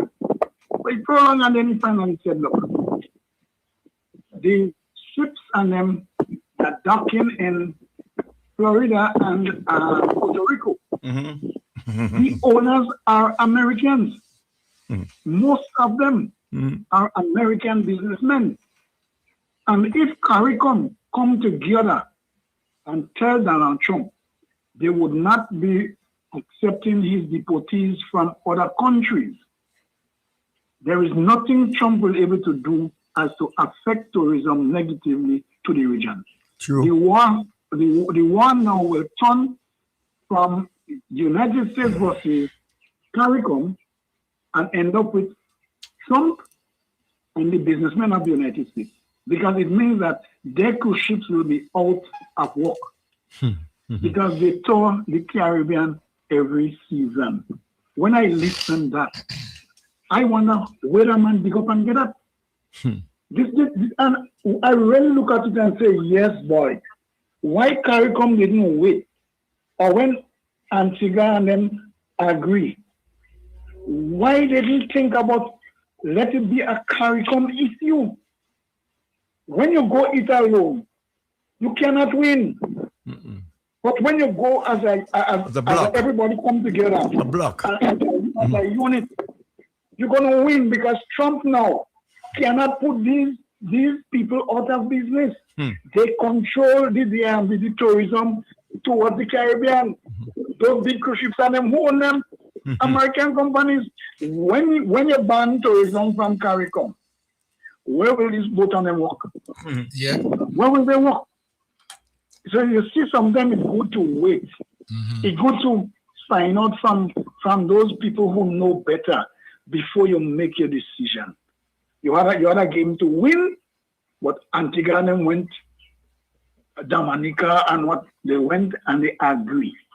All right? And then Deacon now have to go beyond them by saying, okay, well, look, he can't say no, because look how much of them decide to go. But what I want Trump to do, those deportees, if you're sending them, you got to pay for the flight. Okay? You got to pay for the flight. You got to pay for housing. You got to pay for food. So in other words, Grenada taxpayers' money would not be responsible for them. And the money can didn't even see that, you know. You see? So come together. Before you make, look, the meeting in St. Kitts now, they're not looking as a unit. No, because when time to come together as one, they don't. And they could have proved to the world where they could stop Trump small island, stopping the world's biggest president. That man that get blows from these American businessmen. He might have feel as just resigning. And he cannot do that because America will continue losing more revenue. So CARICOM should have approached that together and not as individual. Kamala, you cannot depend on Kamala. She go up in the meeting and she's showing dissent. The woman does not see herself as part of us. She's an Indian. She first time, when she went to India to meet the Indian female prime minister. Then she ended up in Guyana to meet her brother. And then she said the Caribbean, Trinidad is not the ATM machine. Human has nothing to do with CARICOM. Thank you very much. Okay. 443-0101. 443-0101. 403-0101. And 458-1914. Somebody just make a quick message, and I want to just make note of that, you know, that the aggregate that's been transported right now that the government is bringing in, you know, to assist with the Build Back Housing project. The truckers, I understand, are very, very ill-disciplined when traveling on the road, and a lot of gravel is spilling and making the roads very dangerous for pedestrians as well as maybe other motorists. Not only that, but the driving and the horn blowing at 2 o'clock in the morning. That's a lot of residents been complaining about that I heard. Yeah, they just messaged and said to me, listen, something needs to be done. This matter should be brought to the attention maybe of the police or those who are in charge or responsible to that the drivers take more caution in driving. Yes, because they're spilling a lot of the gravel on the road. Yes. And make dangerous driving as a result of the spillage. Yeah. So, yes. An appeal should be made to the drivers. They're listening. And to the police to observe too, you know. I think the police might have because when you're traveling and driving with those materials, you're supposed to have them covered properly and make sure that if there are spills, you get rid of those spills, because it's dangerous for pedestrians as well as motorists. Motorists. Because imagine that. And I understand that some people in some areas, especially around they in front of their homes, because homes are very close to the road, I have to go there with brooms and sweep the gravel. You get in buckets of gravel, by sweeping it just to make sure that, in your area that you don't have a situation like that could be dangerous to you as well as others.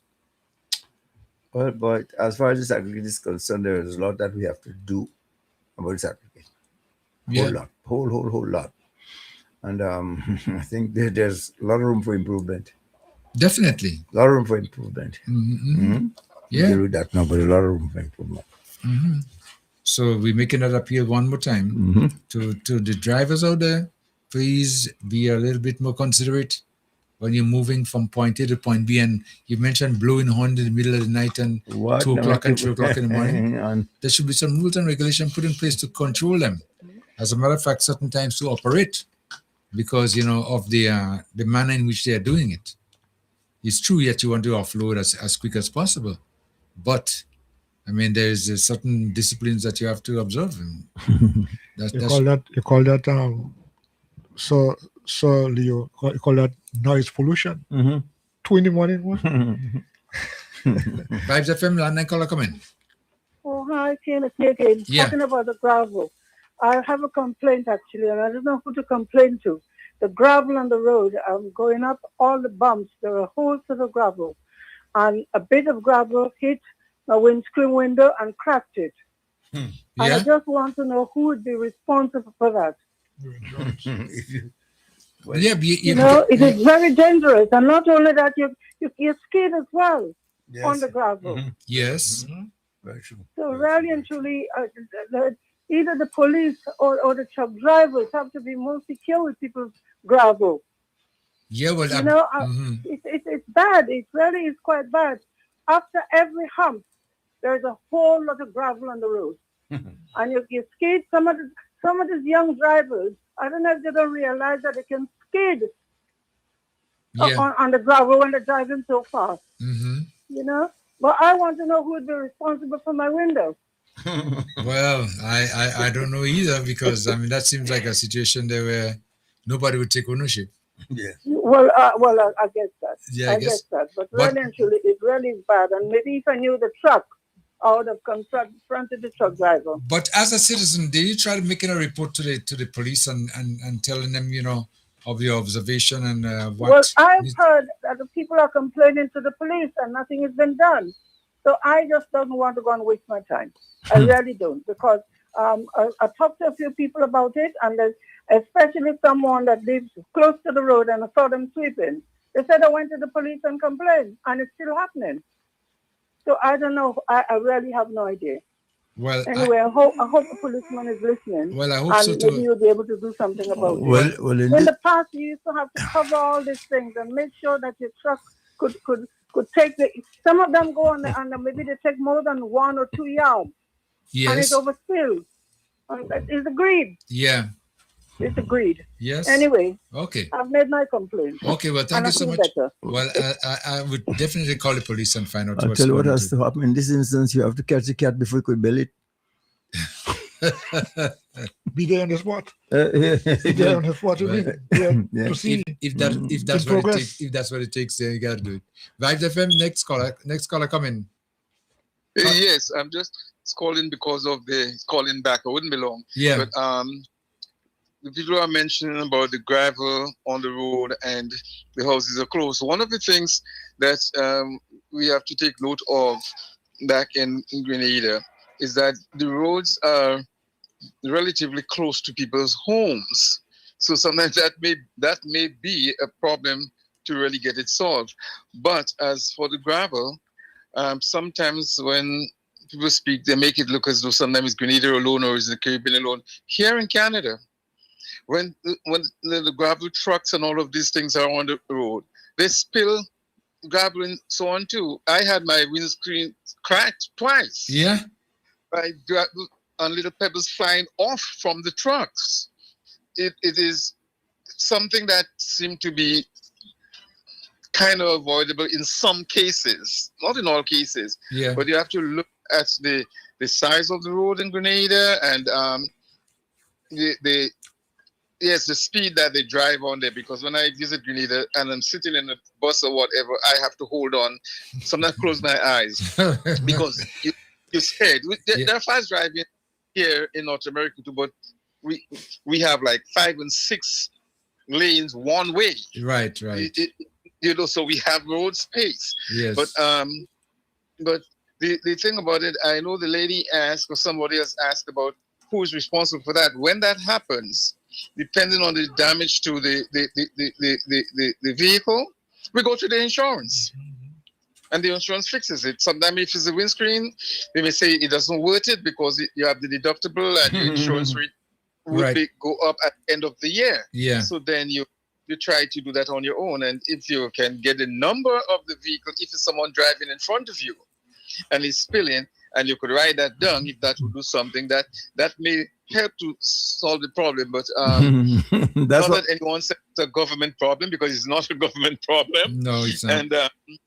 And you go to the police with that. There's nothing much that the police could really do about it, because unless you have information on where the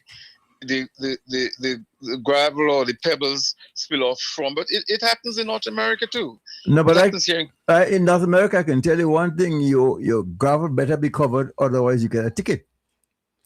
Because you have to cover it too. Exactly so. So that spillage, you don't have that on the highways in America. Say, or even in the local streets in Brooklyn, for Christ's sake. All the trucks that you go. I mean, we don't enforce it here, but your gravel must be covered.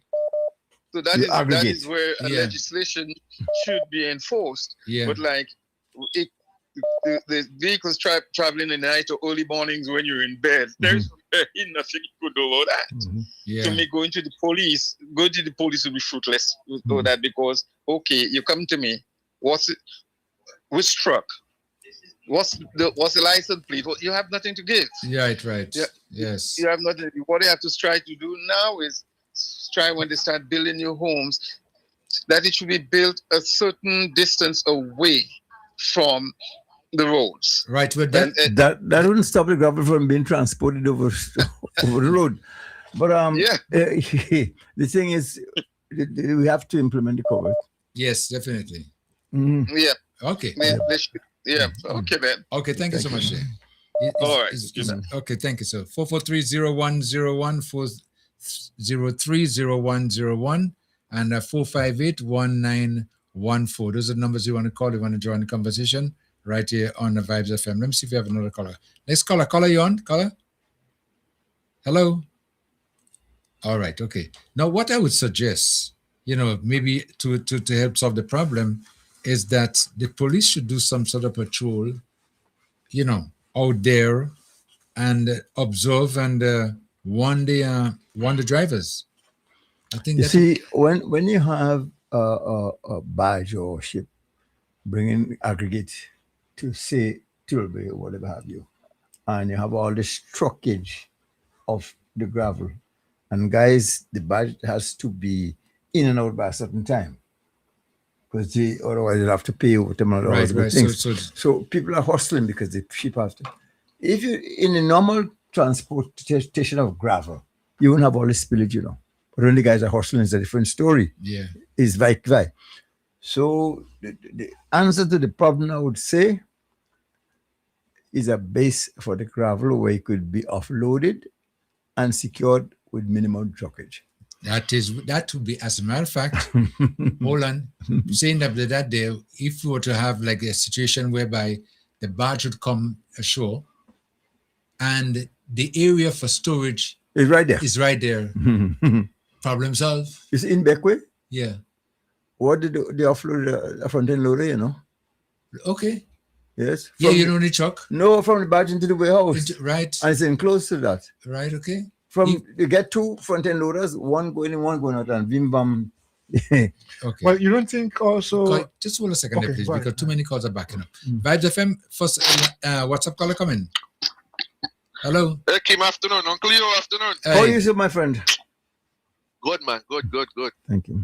I hear the caller talking about the road too small. That have not to do with the road. That have everything to do with the truckers, and them have a responsibility to cover the material. Yes. That have not to do with the road.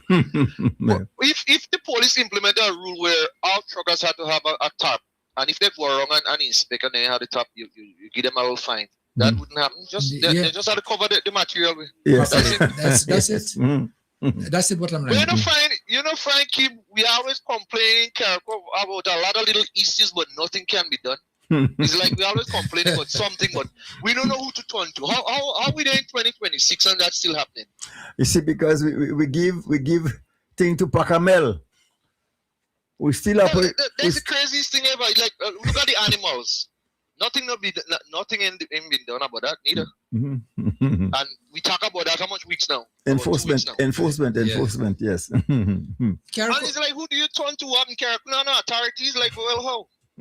You see, one of the problem thing we have here, we're so small and maybe related, or maybe, you know, to one another, you know. Them thing there is a lot of simple little issues. Them thing there is simple. You understand? I don't know if it's the minister or to just implement them little rules there or what, or the police. For example, Kim, you were like, I think you should be able to call the police and ask questions. No, like bring them on the station or something. So simple little things. Yeah. I don't understand. And the thing is, this is like repetitive. We keep complaining about the same thing over and over and over, but nothing is being done. How are you solving that now? Yeah, call you so right, you know, small things. But up to yesterday, someone would come and complain to me and say, "Look outside, what happened?" I say, "What's happening outside there?" About 5 cattle walking the street. That's all. Oh, that happening. That was a small amount. Somebody plant their garden. They break in, right? Or they're walking in your yard. They eat all your stuff, your little crops you're trying to plant. And then when you complain, you don't know who to complain to. But yet every year is the same. It's like a same cycle. We complain, but we don't know who to complain to. Well, what? We don't have nobody in charge. No rules. No. Well, how? Yeah, we need some tough love. Too much of friend. Yeah, I don't understand. And again, next year we go complain about the same thing, you know? Yeah. Yes. Even now, Asa Kim, right? Now, Asa could just shut down water on you, and then they ain't telling you nothing. How is that? How that so? Unclear, how that so? No, they say I don't obey the rules. I don't understand. They don't even come in and Kim program and announce or explain what happening to the people. Nothing. Yeah. But you know, in this day and age, for example, when you put in the pipes down, you need a nice big saw, you know, one of those carried back at the vehicle. Yes. And this thing cutting the road in 2 tools and make just what you need. Just the size of the drain you need. Yeah, just to lay the pipe. and you do that. The equipment we use in the time is too far for that. They have a big bulldozer ripping up. Oh, listen. Yes, man. Indiscriminate. just so you know. And you end up with Kim. Yes. When I was home there, you're graveling the road, you're trying to mash bricks, right? You're sliding on the gravel, right? And again, a lot of people keep complaining about it. But again, what I can understand is who do we turn to? It's like we don't have nobody to turn to. Yeah. How we could solve that, Kim? You could bring people on your program. Let ask the questions. I'll try to. I will, as a matter of fact, get in touch with the police and make a complaint and ask them to maybe on the Wednesday program when they come here, Koi, that they to address that issue. And of course, too much people complaining. Yeah. But you see, that's why you need to establish some groups with authority. You can expect exactly a minister to do that. You must have people looking after this, people looking after that, the other. You know, I remember in the days at the district board, you had a bunch of people dealing with price control. Right. Somebody else dealing with the same animals business. Right. And they made it in such a way that you had that area where you impound the animals. Impound the animals, and when you impound the animals, people have to come and pay for it. Well, you come up with a good idea, Uncle. The last time we talked about that, just fence out our area and pound them animal and put them there. And if the owners don't want to come and pay the fine, sell them. Then you auction the animals. Yeah. But what I'm saying, right? Imagine we talked about that 2 weeks ago. So nobody know listening, nobody know hearing. Kim again, who do we bring in on the program? Again, this thing is repetitive. Yeah. So and we have a lot of ways and we could do that, you know. Fence out something, but drill a hole, get a well, and put the animals there, people will behave themselves. They'll put the animals where they're supposed to be. I think one of the pen is already finished down on the farm. In Limle? Yeah. You understand? But that's for pigs.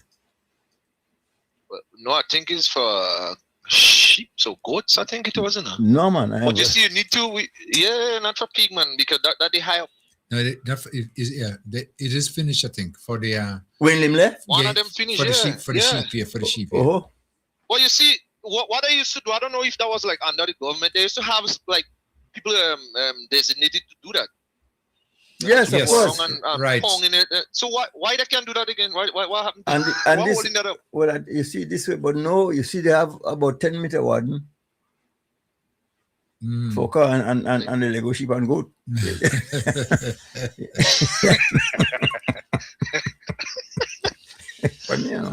Oh boy.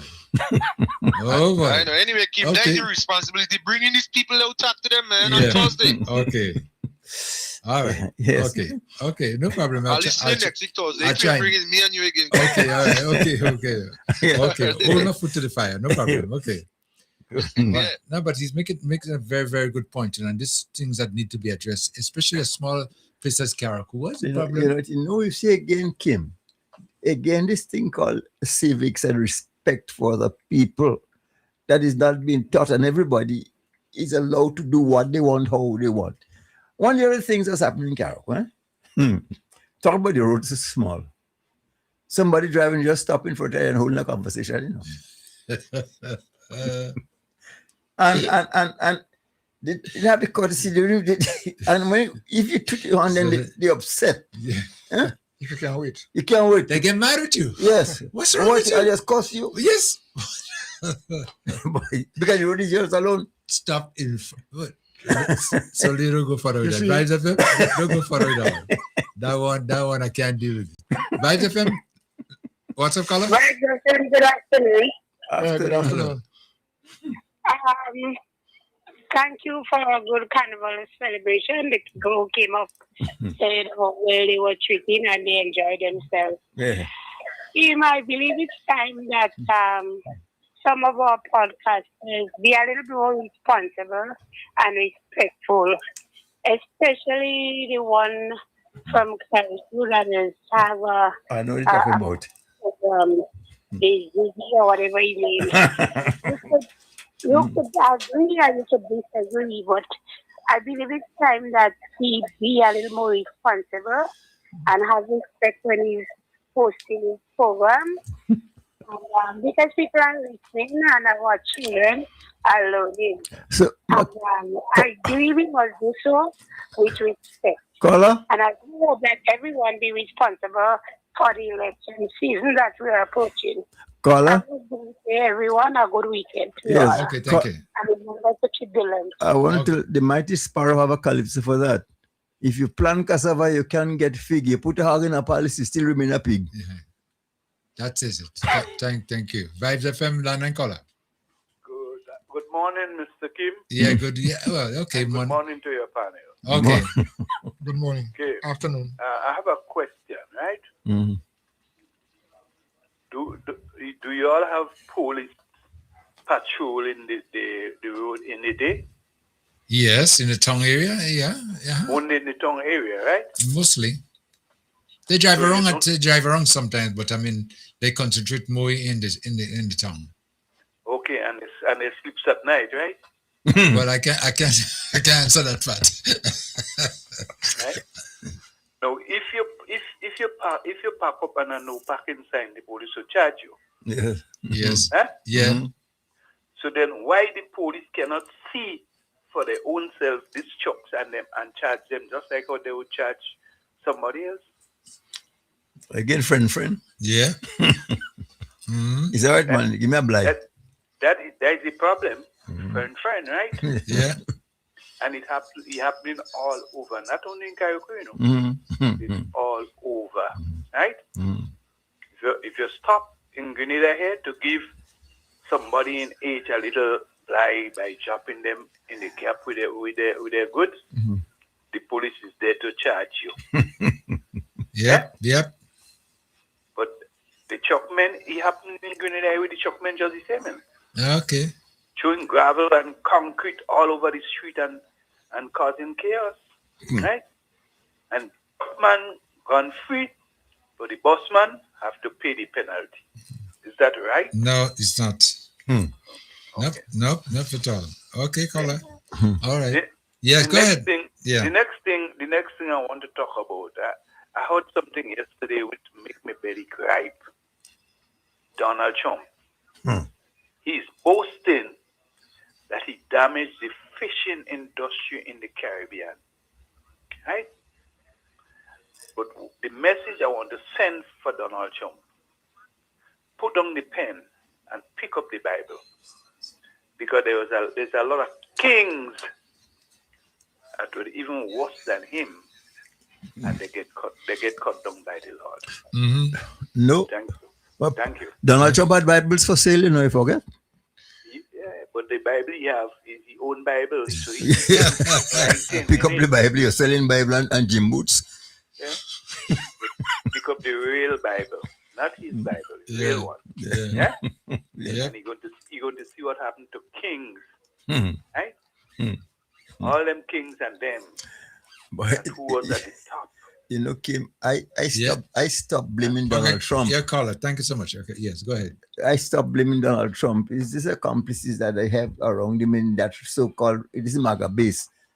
It's all people like, well, you don't see Johnson, the Speaker of the House. Yeah. When every lie Trump make, he get up and he clap. So who you?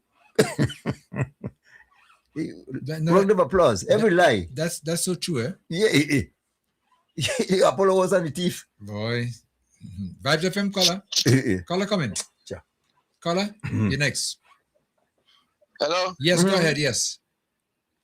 I've been listening to talking about the lady broke the point about the truck with the gravel.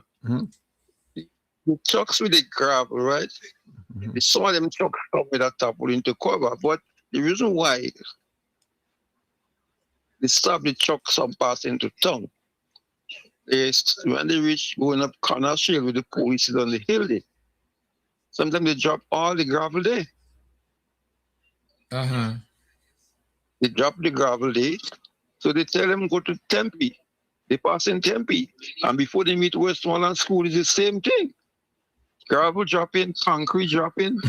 Such. Okay. So I don't know if they have something for that because it's the same thing. So when this can with the concrete, the concrete falling out and it's dropping out in the corner. So now you're coming down there when you reach to the corner, then you realize that corner full of gravel, full of concrete. Oh yeah? You know? Is that bad? Yeah. It's bad. But something needs to be done. This thing needs to be addressed. Because it's dangerous to the public and to pedestrians as well as motorists, everybody. No, that's right. As long as you load your truck properly and you cover it properly, and they have those what do you call those the elastic stuff. Yeah, okay, you know what I'm talking about? Yeah. What do you call them again? Yeah. So you pull that down and you cover it. You could drive. You have all this thing, but those guys, some of them. Your truck is probably 3 yards capacity. You want to put 4. And you're thinking 4. And you have what we call this bar, the additional stuff, and the truck is designed for that. No, and that's most village, That's what's going on. The trucks and them to the government and the police who want to make sure that they take the right amount to bring it down to the bottom and don't fill up the can with the concrete. That when the truck face the hill and the can start to spin, the concrete coming out. Yeah. I tell you, a lot of those trucks are sorry they end up in the dispatch, because the cargo they put in them then designed for that, Sticks of blues. The truck, sorry. The truck and say, how I managed to come here? How I get here? You're abusing me, man. Oh, you're making jokes. All right. Okay, caller. Okay, that's my contribution. Okay, thank you so much, sir. Yeah. Next line caller come in. Caller, hello. Hello? Yes, you're on now. Yes, thank you for waiting. Yes. what I call this concerning the curriculum matter. Yes, go ahead. This curriculum head the government and the whole curriculum situation. Even carefully what they're doing. They're going up just like the federation, this thing will mash up, Yes, it's so true. Yeah. Well, that is what Trump attempted to do by asking Grenada to put assets in MBIA, Yeah. The American need assets in Grenada like a hole in the head. The Gerald R. Ford is the biggest aircraft carrier in the whole world. Just have to just lay to it someplace off of Trinidad and then all the assets they want. But they want to say, well, Grenada is siding with us because they put in it, and that's all it's all about, Divide and then we conquer. Yep. This one doing that, that one doing that. The curriculum, we have to get together and do something about this thing with Trump, man. Well, no, but we have to get together. We can't wait till it's too late because next thing curriculum will end up just as with federation. Remember with espousing about federation? Yes. Right. They're going up the same way. No. Yeah, they're going up the same way, and it won't be nice. So they have to step on it. All of them have to get together. That one man, the whole bunch. But I don't know, but and you see that, and the same way they could. It's so wrong what you're doing to Cuba, and because the communists, but yet, but China, as though China is democratic, or Russia is democratic, and you're dealing with them because monkey know what you to climb. Yes. What they're doing to Cuba, they can do that to China. They can do it to Russia. Just accept it and swallow it. Or even North Korea. Yeah. But little Cuba, and they have a boy, they fix a fixation on Cuba. Long time ago, this thing been there for a while. What? And I remember as a kid going to school here, boy, propaganda is a hell of a thing, I go into Hillsborough School here. Up no down. But when they tell you who Castro is, I used to pray that Castro go dead. Castro do me nothing, boy. They tell you that. They tell you that. Donald Trump is afraid of North Korea and he's afraid of Russia. Because Donald Trump boasts and say when he took office, in 24 hours, we always stop in Ukraine. Up to now, a whole year and month gone. Donald Trump is a boo-boo. You see, remember that Russia, the Russian man, see that Donald Trump is that stupid media here. Donald Trump afraid. You see, you must remember. They're afraid of Putin. Donald is a fella. He's a professional. I call him a bankrupter. Every time he had to file for bankruptcy, no bank want to give him money again. So it's Russia he had to get money from. So he can vex with Putin. But now you get a nice piece of the crypto thing as he's back in office now. I remember some guy was interviewing Bloomberg, and Bloomberg and Trump was going at each other. And the guy said to Bloomberg, isn't that kind of childish that two big millionaires are behaving like little children and getting at each other in public? Hey, Bloomberg. With the other one, He's on me. Bloomberg said, where's the other one? With the other one. Because back then the Trump is only name, With all the buildings you see Trump name on it, is the bank building. Okay. Go ahead, Baba. Where's the other one? So, but you were saying something a while ago, and we had to pause for a call. With a call, you recall you were making a point, and I think we need to ventilate it. What was it? Could you recall? What? He was making a point. It just slipped in. I didn't take a note of to do with Cuba. No, I don't think it was Cuba. Before that, because Anyhow, if it come back, I'll say it. But I think the point that you were making was something that we need to ventilate, talk about.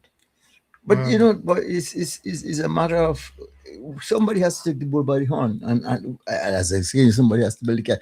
We can just leave everything to again Pacamel. Pacamel is time we have to Stop dealing with Pacamelo. Put some order. And you know, when this guy died, Jacob, what did he last name? The leader of Kassav. Kassav. And I look at the funeral procession and I took this guy to the cemetery. But I said, how they could bury this fella in somebody's living room? That's a cemetery, you know? Boy, the place is whoa. A palace. Palace. Yeah. And but I always hear about how meticulous the French people are about the cemeteries. But in Carriacou, we have respect for life, we have respect for dead. Yeah. So that place, you see, it is a place, but though you're going, that's why, sorry, I had to just break out that. This cemetery have in town there. I say, yeah, when you come over the foothill, it's by the big Fiji tree. Yes. You have some sites there, probably 16 something, 17 something. Yeah. When all things up the dark because nobody lighting candle up there, you can see who is buried there. I said, well, I want to challenge one administration, get a little plaque, and anybody could make it, any name you could make it, mark it on it. And we have like a big things like you see when the soldiers dead, and then get a bulldozer and take them out. Yeah, make some space. Clean up the place and get new nice grave, and that time when you start, do it in order, you know. Yeah. You see how the Cyprus in right. Oh yeah, well organized, man. Listen, man. You can't make no mistake. They control it. Cyprus is there. What? Listen. They tell you to this grave, whatever. Nice, organized, and you're not even allowed to do anything inside of there. Everything you have to pay for it. Yeah, man, it's so nicely manicured and in order. Yes. But I still want to buy in America. You want to come home? You're making joke. My cousin, he bought you have three grave spot and 2 grave spot. Well, the 3 grave spot, when you back out dig it, when you watch down, it's like springing well, you know, because too more to come on top of you. Well, I have a 2 grave spot there. In America? Yeah. So if I die over there, they have to, you know. So so if you die here, no, bring back. No, boy. Well, if they get me body, then you'll have to come to Carriacou, because number one, I want nobody ever tell you you can't burn me, because nobody can tell me if that does feel, and I don't want to be in America to cool. So just bring me Carriacou. When it's on, it's hot. Yes. Oh, wow, fun. It's so crazy. You took cold. Yeah, too cold. So what's so the dead does feel then? I don't know. You say you're taking no chance. Just in case. Vibes FM. This is yours. Vibes FM, caller. Caller. How is everybody? Okay, all right. Thank you. Yes. I'm taking in everything. I'm just calling. There's so much of things going on in this world, geopolitically, the Caribbean and everything. Maybe I'm too young to know about the Federation, but I read about it, and I remember Chuck does sing a song. All we have is just sea water and sand. Right. But the threat right now in the Caribbean, is Kamala. We could stay and do whatever we want. Even though, let's say, whoever with this thing with the deportees and Trump, that is so much bigger than the whole thing. Because when you really check it out, Trump and his Republican whatever, they no brains. The MAGA brains. It's all about racism and who have power and control. As I said the last time I called, he wants to send deportees. Why don't you send them to China, Russia, North Korea, and all that? Right? Yes. The thing about it is that, and we sit down and we laugh at everything and whatever. Trump talk about war in Venezuela, war here, war. The whole thing about Trump is that he can't get away from the distraction is that Epstein file. He eat, he shit, is Epstein. Yes. And whatever happening around the world, don't forget Mr. Israel is there popping Trump. Right? Oh, Trump popping them. Well, is Israel America and America Israel? That's how it goes. Creating strife. Because they always talk up. If you talk about Israel, we anti-Semitic, right? But you killing Palestinians mercilessly, and nobody mustn't speak about it. Then we take a circle and we come back. Trump bombed Nigeria. He says he's saving Christians, but you have Christians dying in America every day. Whosoever you call Christian, right? Because it's not dogs, it's not animals they're killing in the streets of America, right? You said that white Christians, white Africans see in trouble in South Africa, you take a few. But every day you come, Somalia is shithole, the Caribbean is shithole. Yeah. But no, you want the Caribbean to do what? And then Pamela is strategically there to mash up the CARICOM. And what CARICOM, what they have to do right now? She's talking about, Trinidad is not the ATM. Trinidad may have their factories and their water and their water. Trinidad lacking oil. Right now, the oil dry. They drain up. That's why they try to come to do the dragon deal. PNM tried to do the dragon deal with Maduro before all this thing happened. Right? So Kamala coming with a yellow code in Trinidad wasn't coincidental. It was all come together. And then right now, Mia is the strong man in the competition because she called her election and she confidently win that election. So she's not coming to CARICOM. She have her backing. She could speak now and say how she feels. Yeah. Jamaica, Trinidad, and Guyana. Don't look at them just like that. You hear Mr. Halfness. I don't call him Wholeness, Mr. Halfness, because all of them is a set of bunch of airheads talking about a destabilized Cuba is a destabilized Caribbean. But you have Trump squeezing Cuba, but none of all of those speaking out against it. Right? Yep. She's saying she's not dealing with dictatorship, but you're dealing with Trump. What Trump is? Look at how Trump treating people in America. And we sit here talking about this and that. Right now, I am in the UK. Right now, UK cruise ships telling people they can have a cruise ship, but they don't have a cruise to the Caribbean, whereby they don't have to go to Florida and Puerto Rico. They are finding other ways and other routes to come to the Caribbean apart from going to America. Because with the ICE situation, they're going all on cruise ship and arresting people.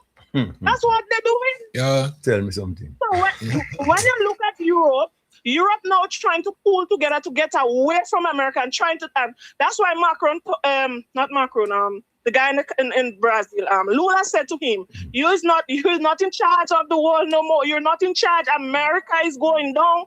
Israel, everybody has to go down. And that's what's going on. Trump is on his last leg. And you know what fret me? The people around Trump, as you said a while ago, everybody laugh and grin and kiki. Like these people have no sense. They had Pam Bondi testifying. Yeah. People always talk about, are you talking about the Caribbean, America? America business is Caribbean business. Caribbean business is American business. They asked her if she could turn around and say, apologize to the victim. She don't even do that. So all of them, I can't wait for that midterms to come and let Democrats take over and mash up that whole Republican Party. And for Kamala, the Democratic week. Kamala is a racist. Democratic week with between Hakeem Jeffries and Chuck Schumer. If they get rid of them today, we're in bad shape. Yes, they need to go. They need to go because they are the ones that bending their head too much. They're bending their head too much. Because look at Al Green go in the State of the Union where he had the placard where he say black people isn't it. They escort him out the building, but you don't see no Democrats come up and say anything.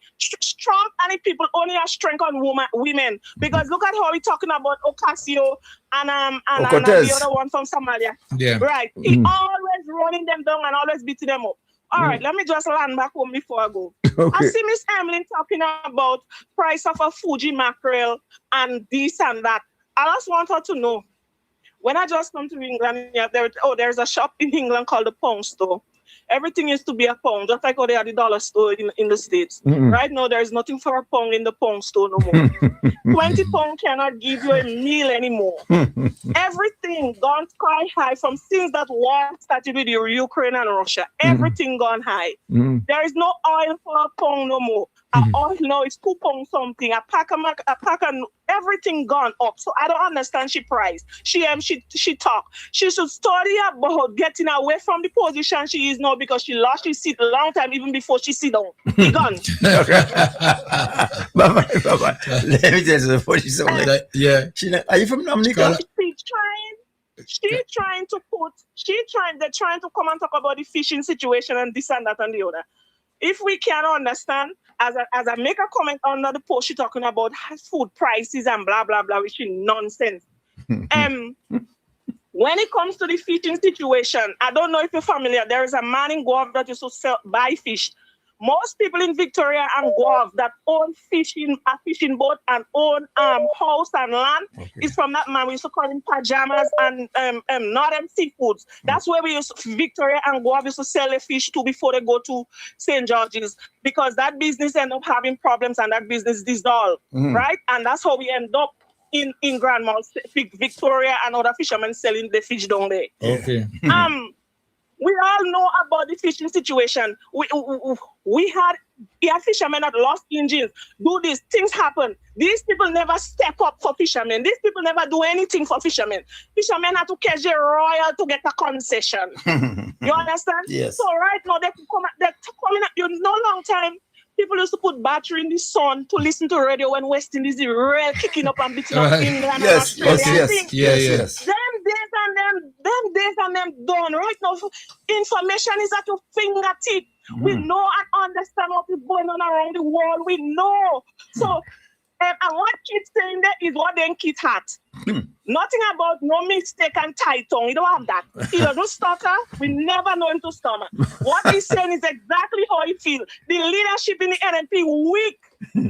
And yes, while NDC has some work to do with the people, I don't support NDC because I want anything personally. I support them because of the policies, because of what they mean and doing for the citizens of Grenada, Carriacou, and Pitimatic. That's what I support them for. I don't want nothing personally from my government. Right? Right. Yes, they have to do a bit of a switch up and thing, but I think we as Grenadians should look in at the bigger picture and say, oh, well, I didn't get bored. I vote for them and I didn't get bored. Yes. And it just sounds so stupid sometimes to hear our followers saying those things. Because I'm in England, you have the Lib Dems, you have the Conservative, you have Labour. Whoever vote, it doesn't matter. Everything go across the board. Nobody don't go into a Conservative office and say, oh, Labour don't giving me anything, or this one not giving me anything. You understand? We need to come away from that type of politics about Small island, can be politics. Stop that. Yeah, we need to stop that and look at it at the bigger cause, because then when the government say free school, free food feeding program in the school is for every child, not an NNP child or NDC child. You understand? We have to stop looking at that little kind of issues on them and just think big and just help the government to continue to do what they're doing on the part of education, on the part of healthcare and everything else. We need to do better than that, man. We need to take our head out of our ass and stop everything. We have to get this and we have to get that. There is so much of things we could do. So much of things we could do. We need to stop it, man. We need to get up and do better than that. Anyway, enjoy the rest of your weekend. Bye-bye. Thank you. Wow. Your man, she beat a good cause. Yes, I ain't know what for a long time. What, a beat a cause? Beat a cause. Yeah, she beat a good cause. Yeah. But you make some valid. What you mean? I tell you, beat a good cause. She could be my party man. It's so true. This thing about, I get. Oh, if it's about you voting for the vote.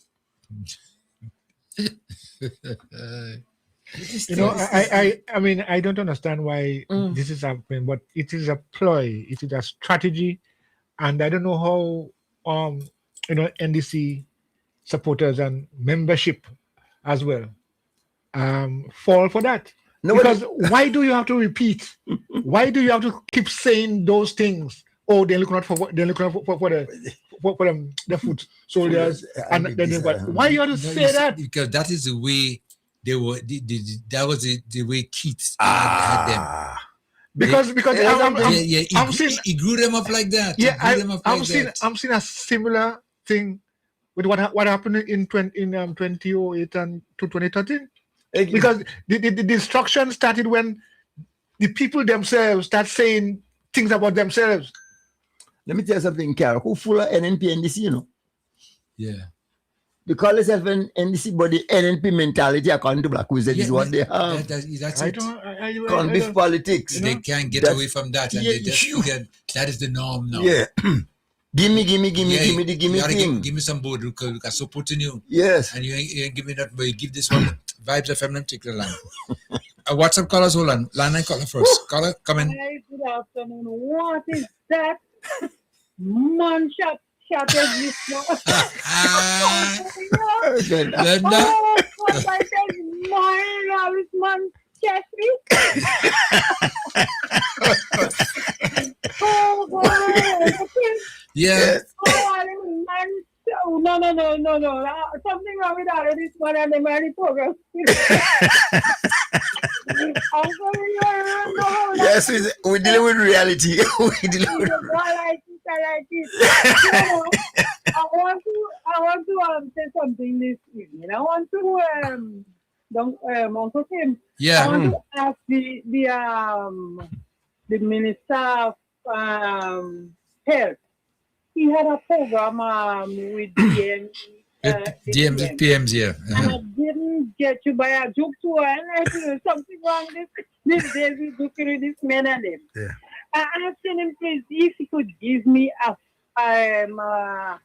call, phone call.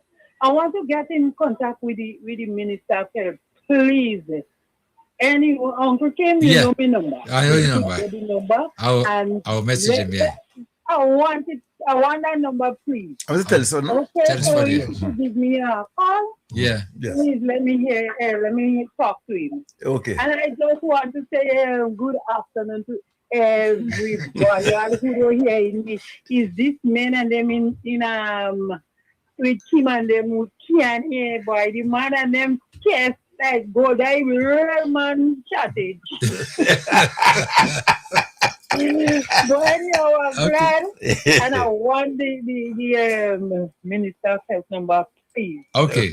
I'll organize for you. Okay. Because I doesn't get, so you will do it for me. I will do it. Please, Okay, darling. Okay. it's very important. All right. Thank you so Okay, much. darling. Everybody have a good evening. You too. I'm Yes. them. Yes. I'm dealing with them man and them are chatting. Okay.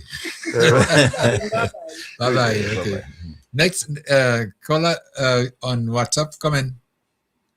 Caller. Hey, Kim. Hey, good afternoon. After listening to the lady from England, I don't think I really want to say anything again. It was really precise. Yeah, man. She nailed everything on I there. had to get this lady number. I think I could just go and hang up and listen again, man. Yeah. It's a good thing you have a repeat to it. It's a good thing you have a repeat program, you know. I could only go back and listen. Yeah. Definitely. But anyway, I want to say good evening to you, Kim, Mr. Koi. Afternoon. And Kim, I see you have a captain inside it, man. White hat. So many feeling going on there. Yeah, man. Stupid season, man. Stupid season. We win everything, don't worry. I didn't really get to come all in. Yeah, that's how Well, it Kim, is. you know the funny thing is that you wear a white hat and have white things on the floor up here? Yeah. Well, look at that. The white thing on the floor, they will be there for a while, though. I think we're getting Sunday too, you know. I think we should be getting some Sunday again. Well, based on what I've seen there, boy, you guys have a lot of work to do. But I'm telling you, man. Some place they can make a... No, I was going to tell you, so you run from it. I realize that. I don't worry him, you know. He coming up soon again, man. No, I'm taking that no chance. Yeah. I think like a show by Queens there, and I see some place was like 24 inches in it. Wow. Yeah. It's bad. Yeah, I think it's really bad, man. Brooklyn was. But something what ended up good to Kim is that we didn't get the rain right after that it turned into ice. Right. You understand? So it was still fluffy. Fluffy, yeah. Yeah. Wow. All right. Okay, I just want to touch 2 points quick, right? I know you talk about like the fishing thing, but okay, I don't know if you guys remember the fishing thing. I heard the guy say 2016, but it was 2017 basically, because it was that year was the also too. And then, okay, did you know last night that W did not even touch the fishing thing, basically? You know, he just talked about some meeting with the fishing people, and then he said that Robert White already said whatever because he realized he's embarrassed. Yeah, because you understand? Because remember, go ahead. No, what Robert White was saying there was, I mean, really an insult to W. Because he was a minister, Exactly. he was a minister at the time, and he was basically blaming the government of who was responsible, which is the NNP government, which W was the minister at the time. That was and then he realized, and if you check the amount of years, right up to COVID, and then up to 2022, you understand? Yes. So it's easy, you know, but he couldn't talk about it after that anyway, because he didn't want to touch that topic. I already mentioned about with MP2. If you realize that, if you go back to the week after MLMP become the leader of the opposition, remember that Kit Mitchell in a program that he have a podcast about, and then he said that's the worst opposition ever. You understand? So from that time, he started to blast her. You know what I mean? And plus the two other clips that you guys play, you understand? Yeah, right, yeah. Yeah, well, yep. But that's it. So what's going to be interesting now is coming convention time. That's going to be really interesting to see how things will really work all day, you know? Yeah. That was Steel Cage 2.0. Oh, but well, let come take his film too. Is it like that, eh? Yep. All right, and to piggyback on something what Coleman stay quick before you guys leave. Yeah. Okay, Coleman make a point about foot soldiers. Coleman is a really great foot soldier for NDC. And then I think that as far as I've been hearing some report is that some of the people is not getting work. You understand what I'm saying? And we have to do better than that because you can't be going into election and you have foot soldiers too. You know what I mean? And they're not getting work. You know what I mean? Also hearing some complaint about even in Victoria too. You know what I mean?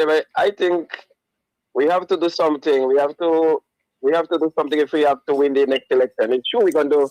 You know what I mean? I'm looking at 13 seats so far until the two other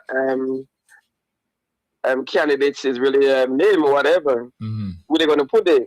You understand? But then we have some shaking up to make Kim. You know what I mean? We can't take it for granted and stuff like that. We have to make some shaking up.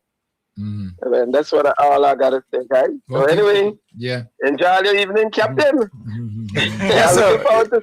Okay, buddy. All right, good.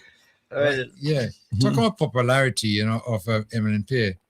You know, on Ride Along just the other day, and scientific poll was done, and the result was Emmeline 187, Deacon 620 something. Yeah, no, she's no match. So really, let me ask you a question. You really, in your hearts of hearts, believe that it would have been different in terms of you talk about it there, popularity, 100. Let's say 100 to 600. I mean, that's not the writing on the wall, no. That's the fact. That's the reality. Rain is falling and rain is falling.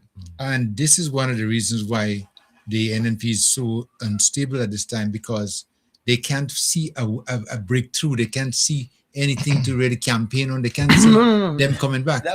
Nothing. They finished. No issues, no legacy, nothing at all. That's it. Nothing. That's the end.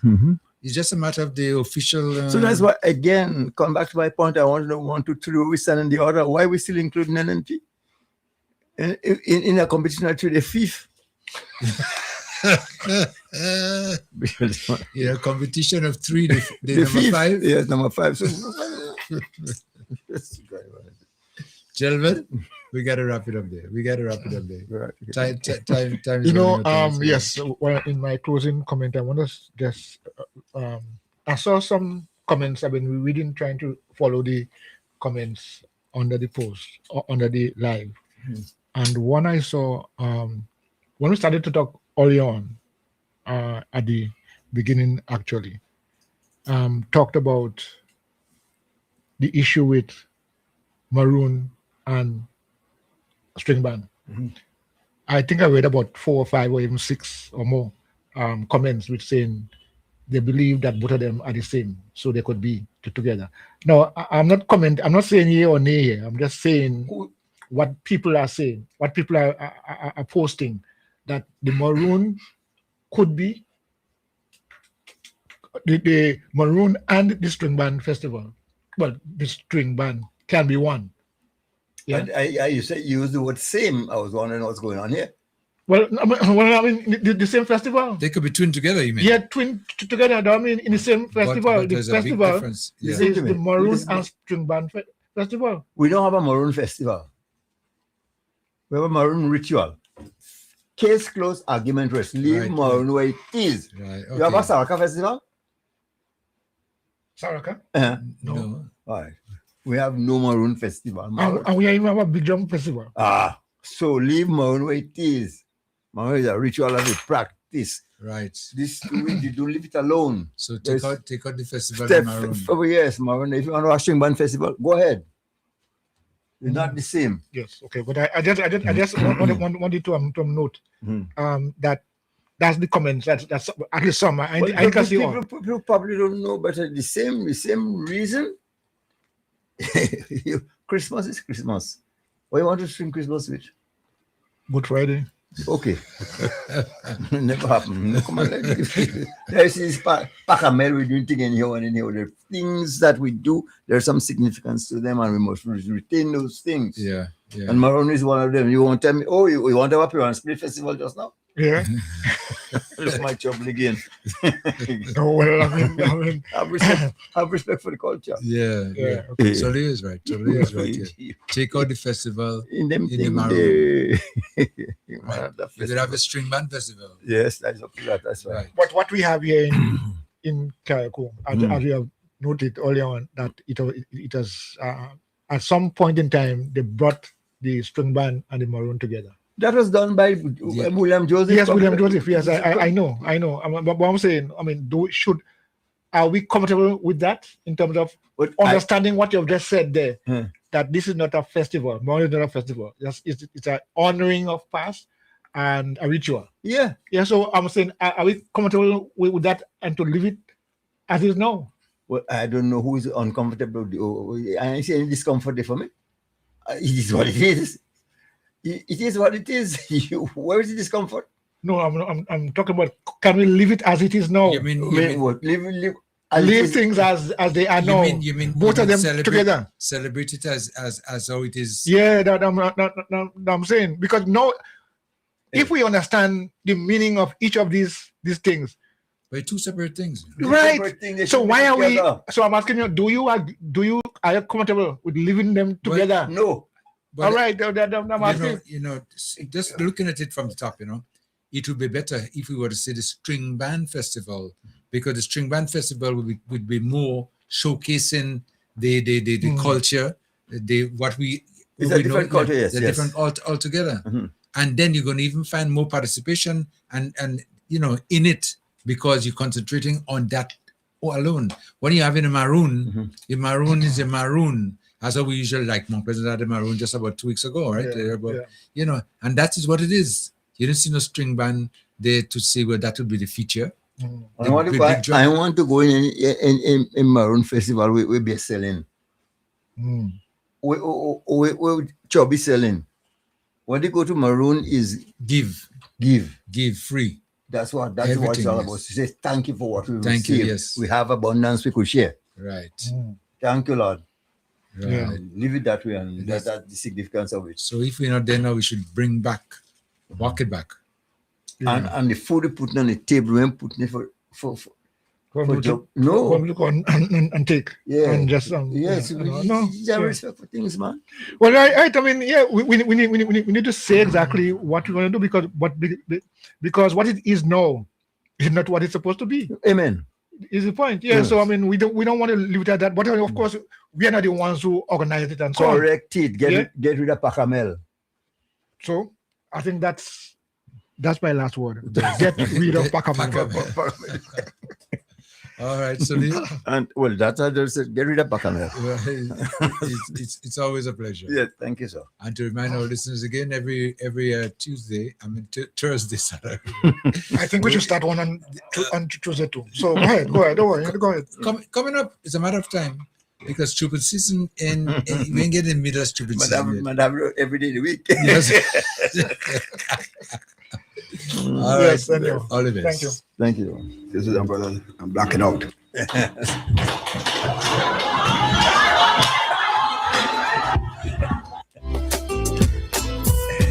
The views expressed on this program are those of the host and guests and not the views of this radio station.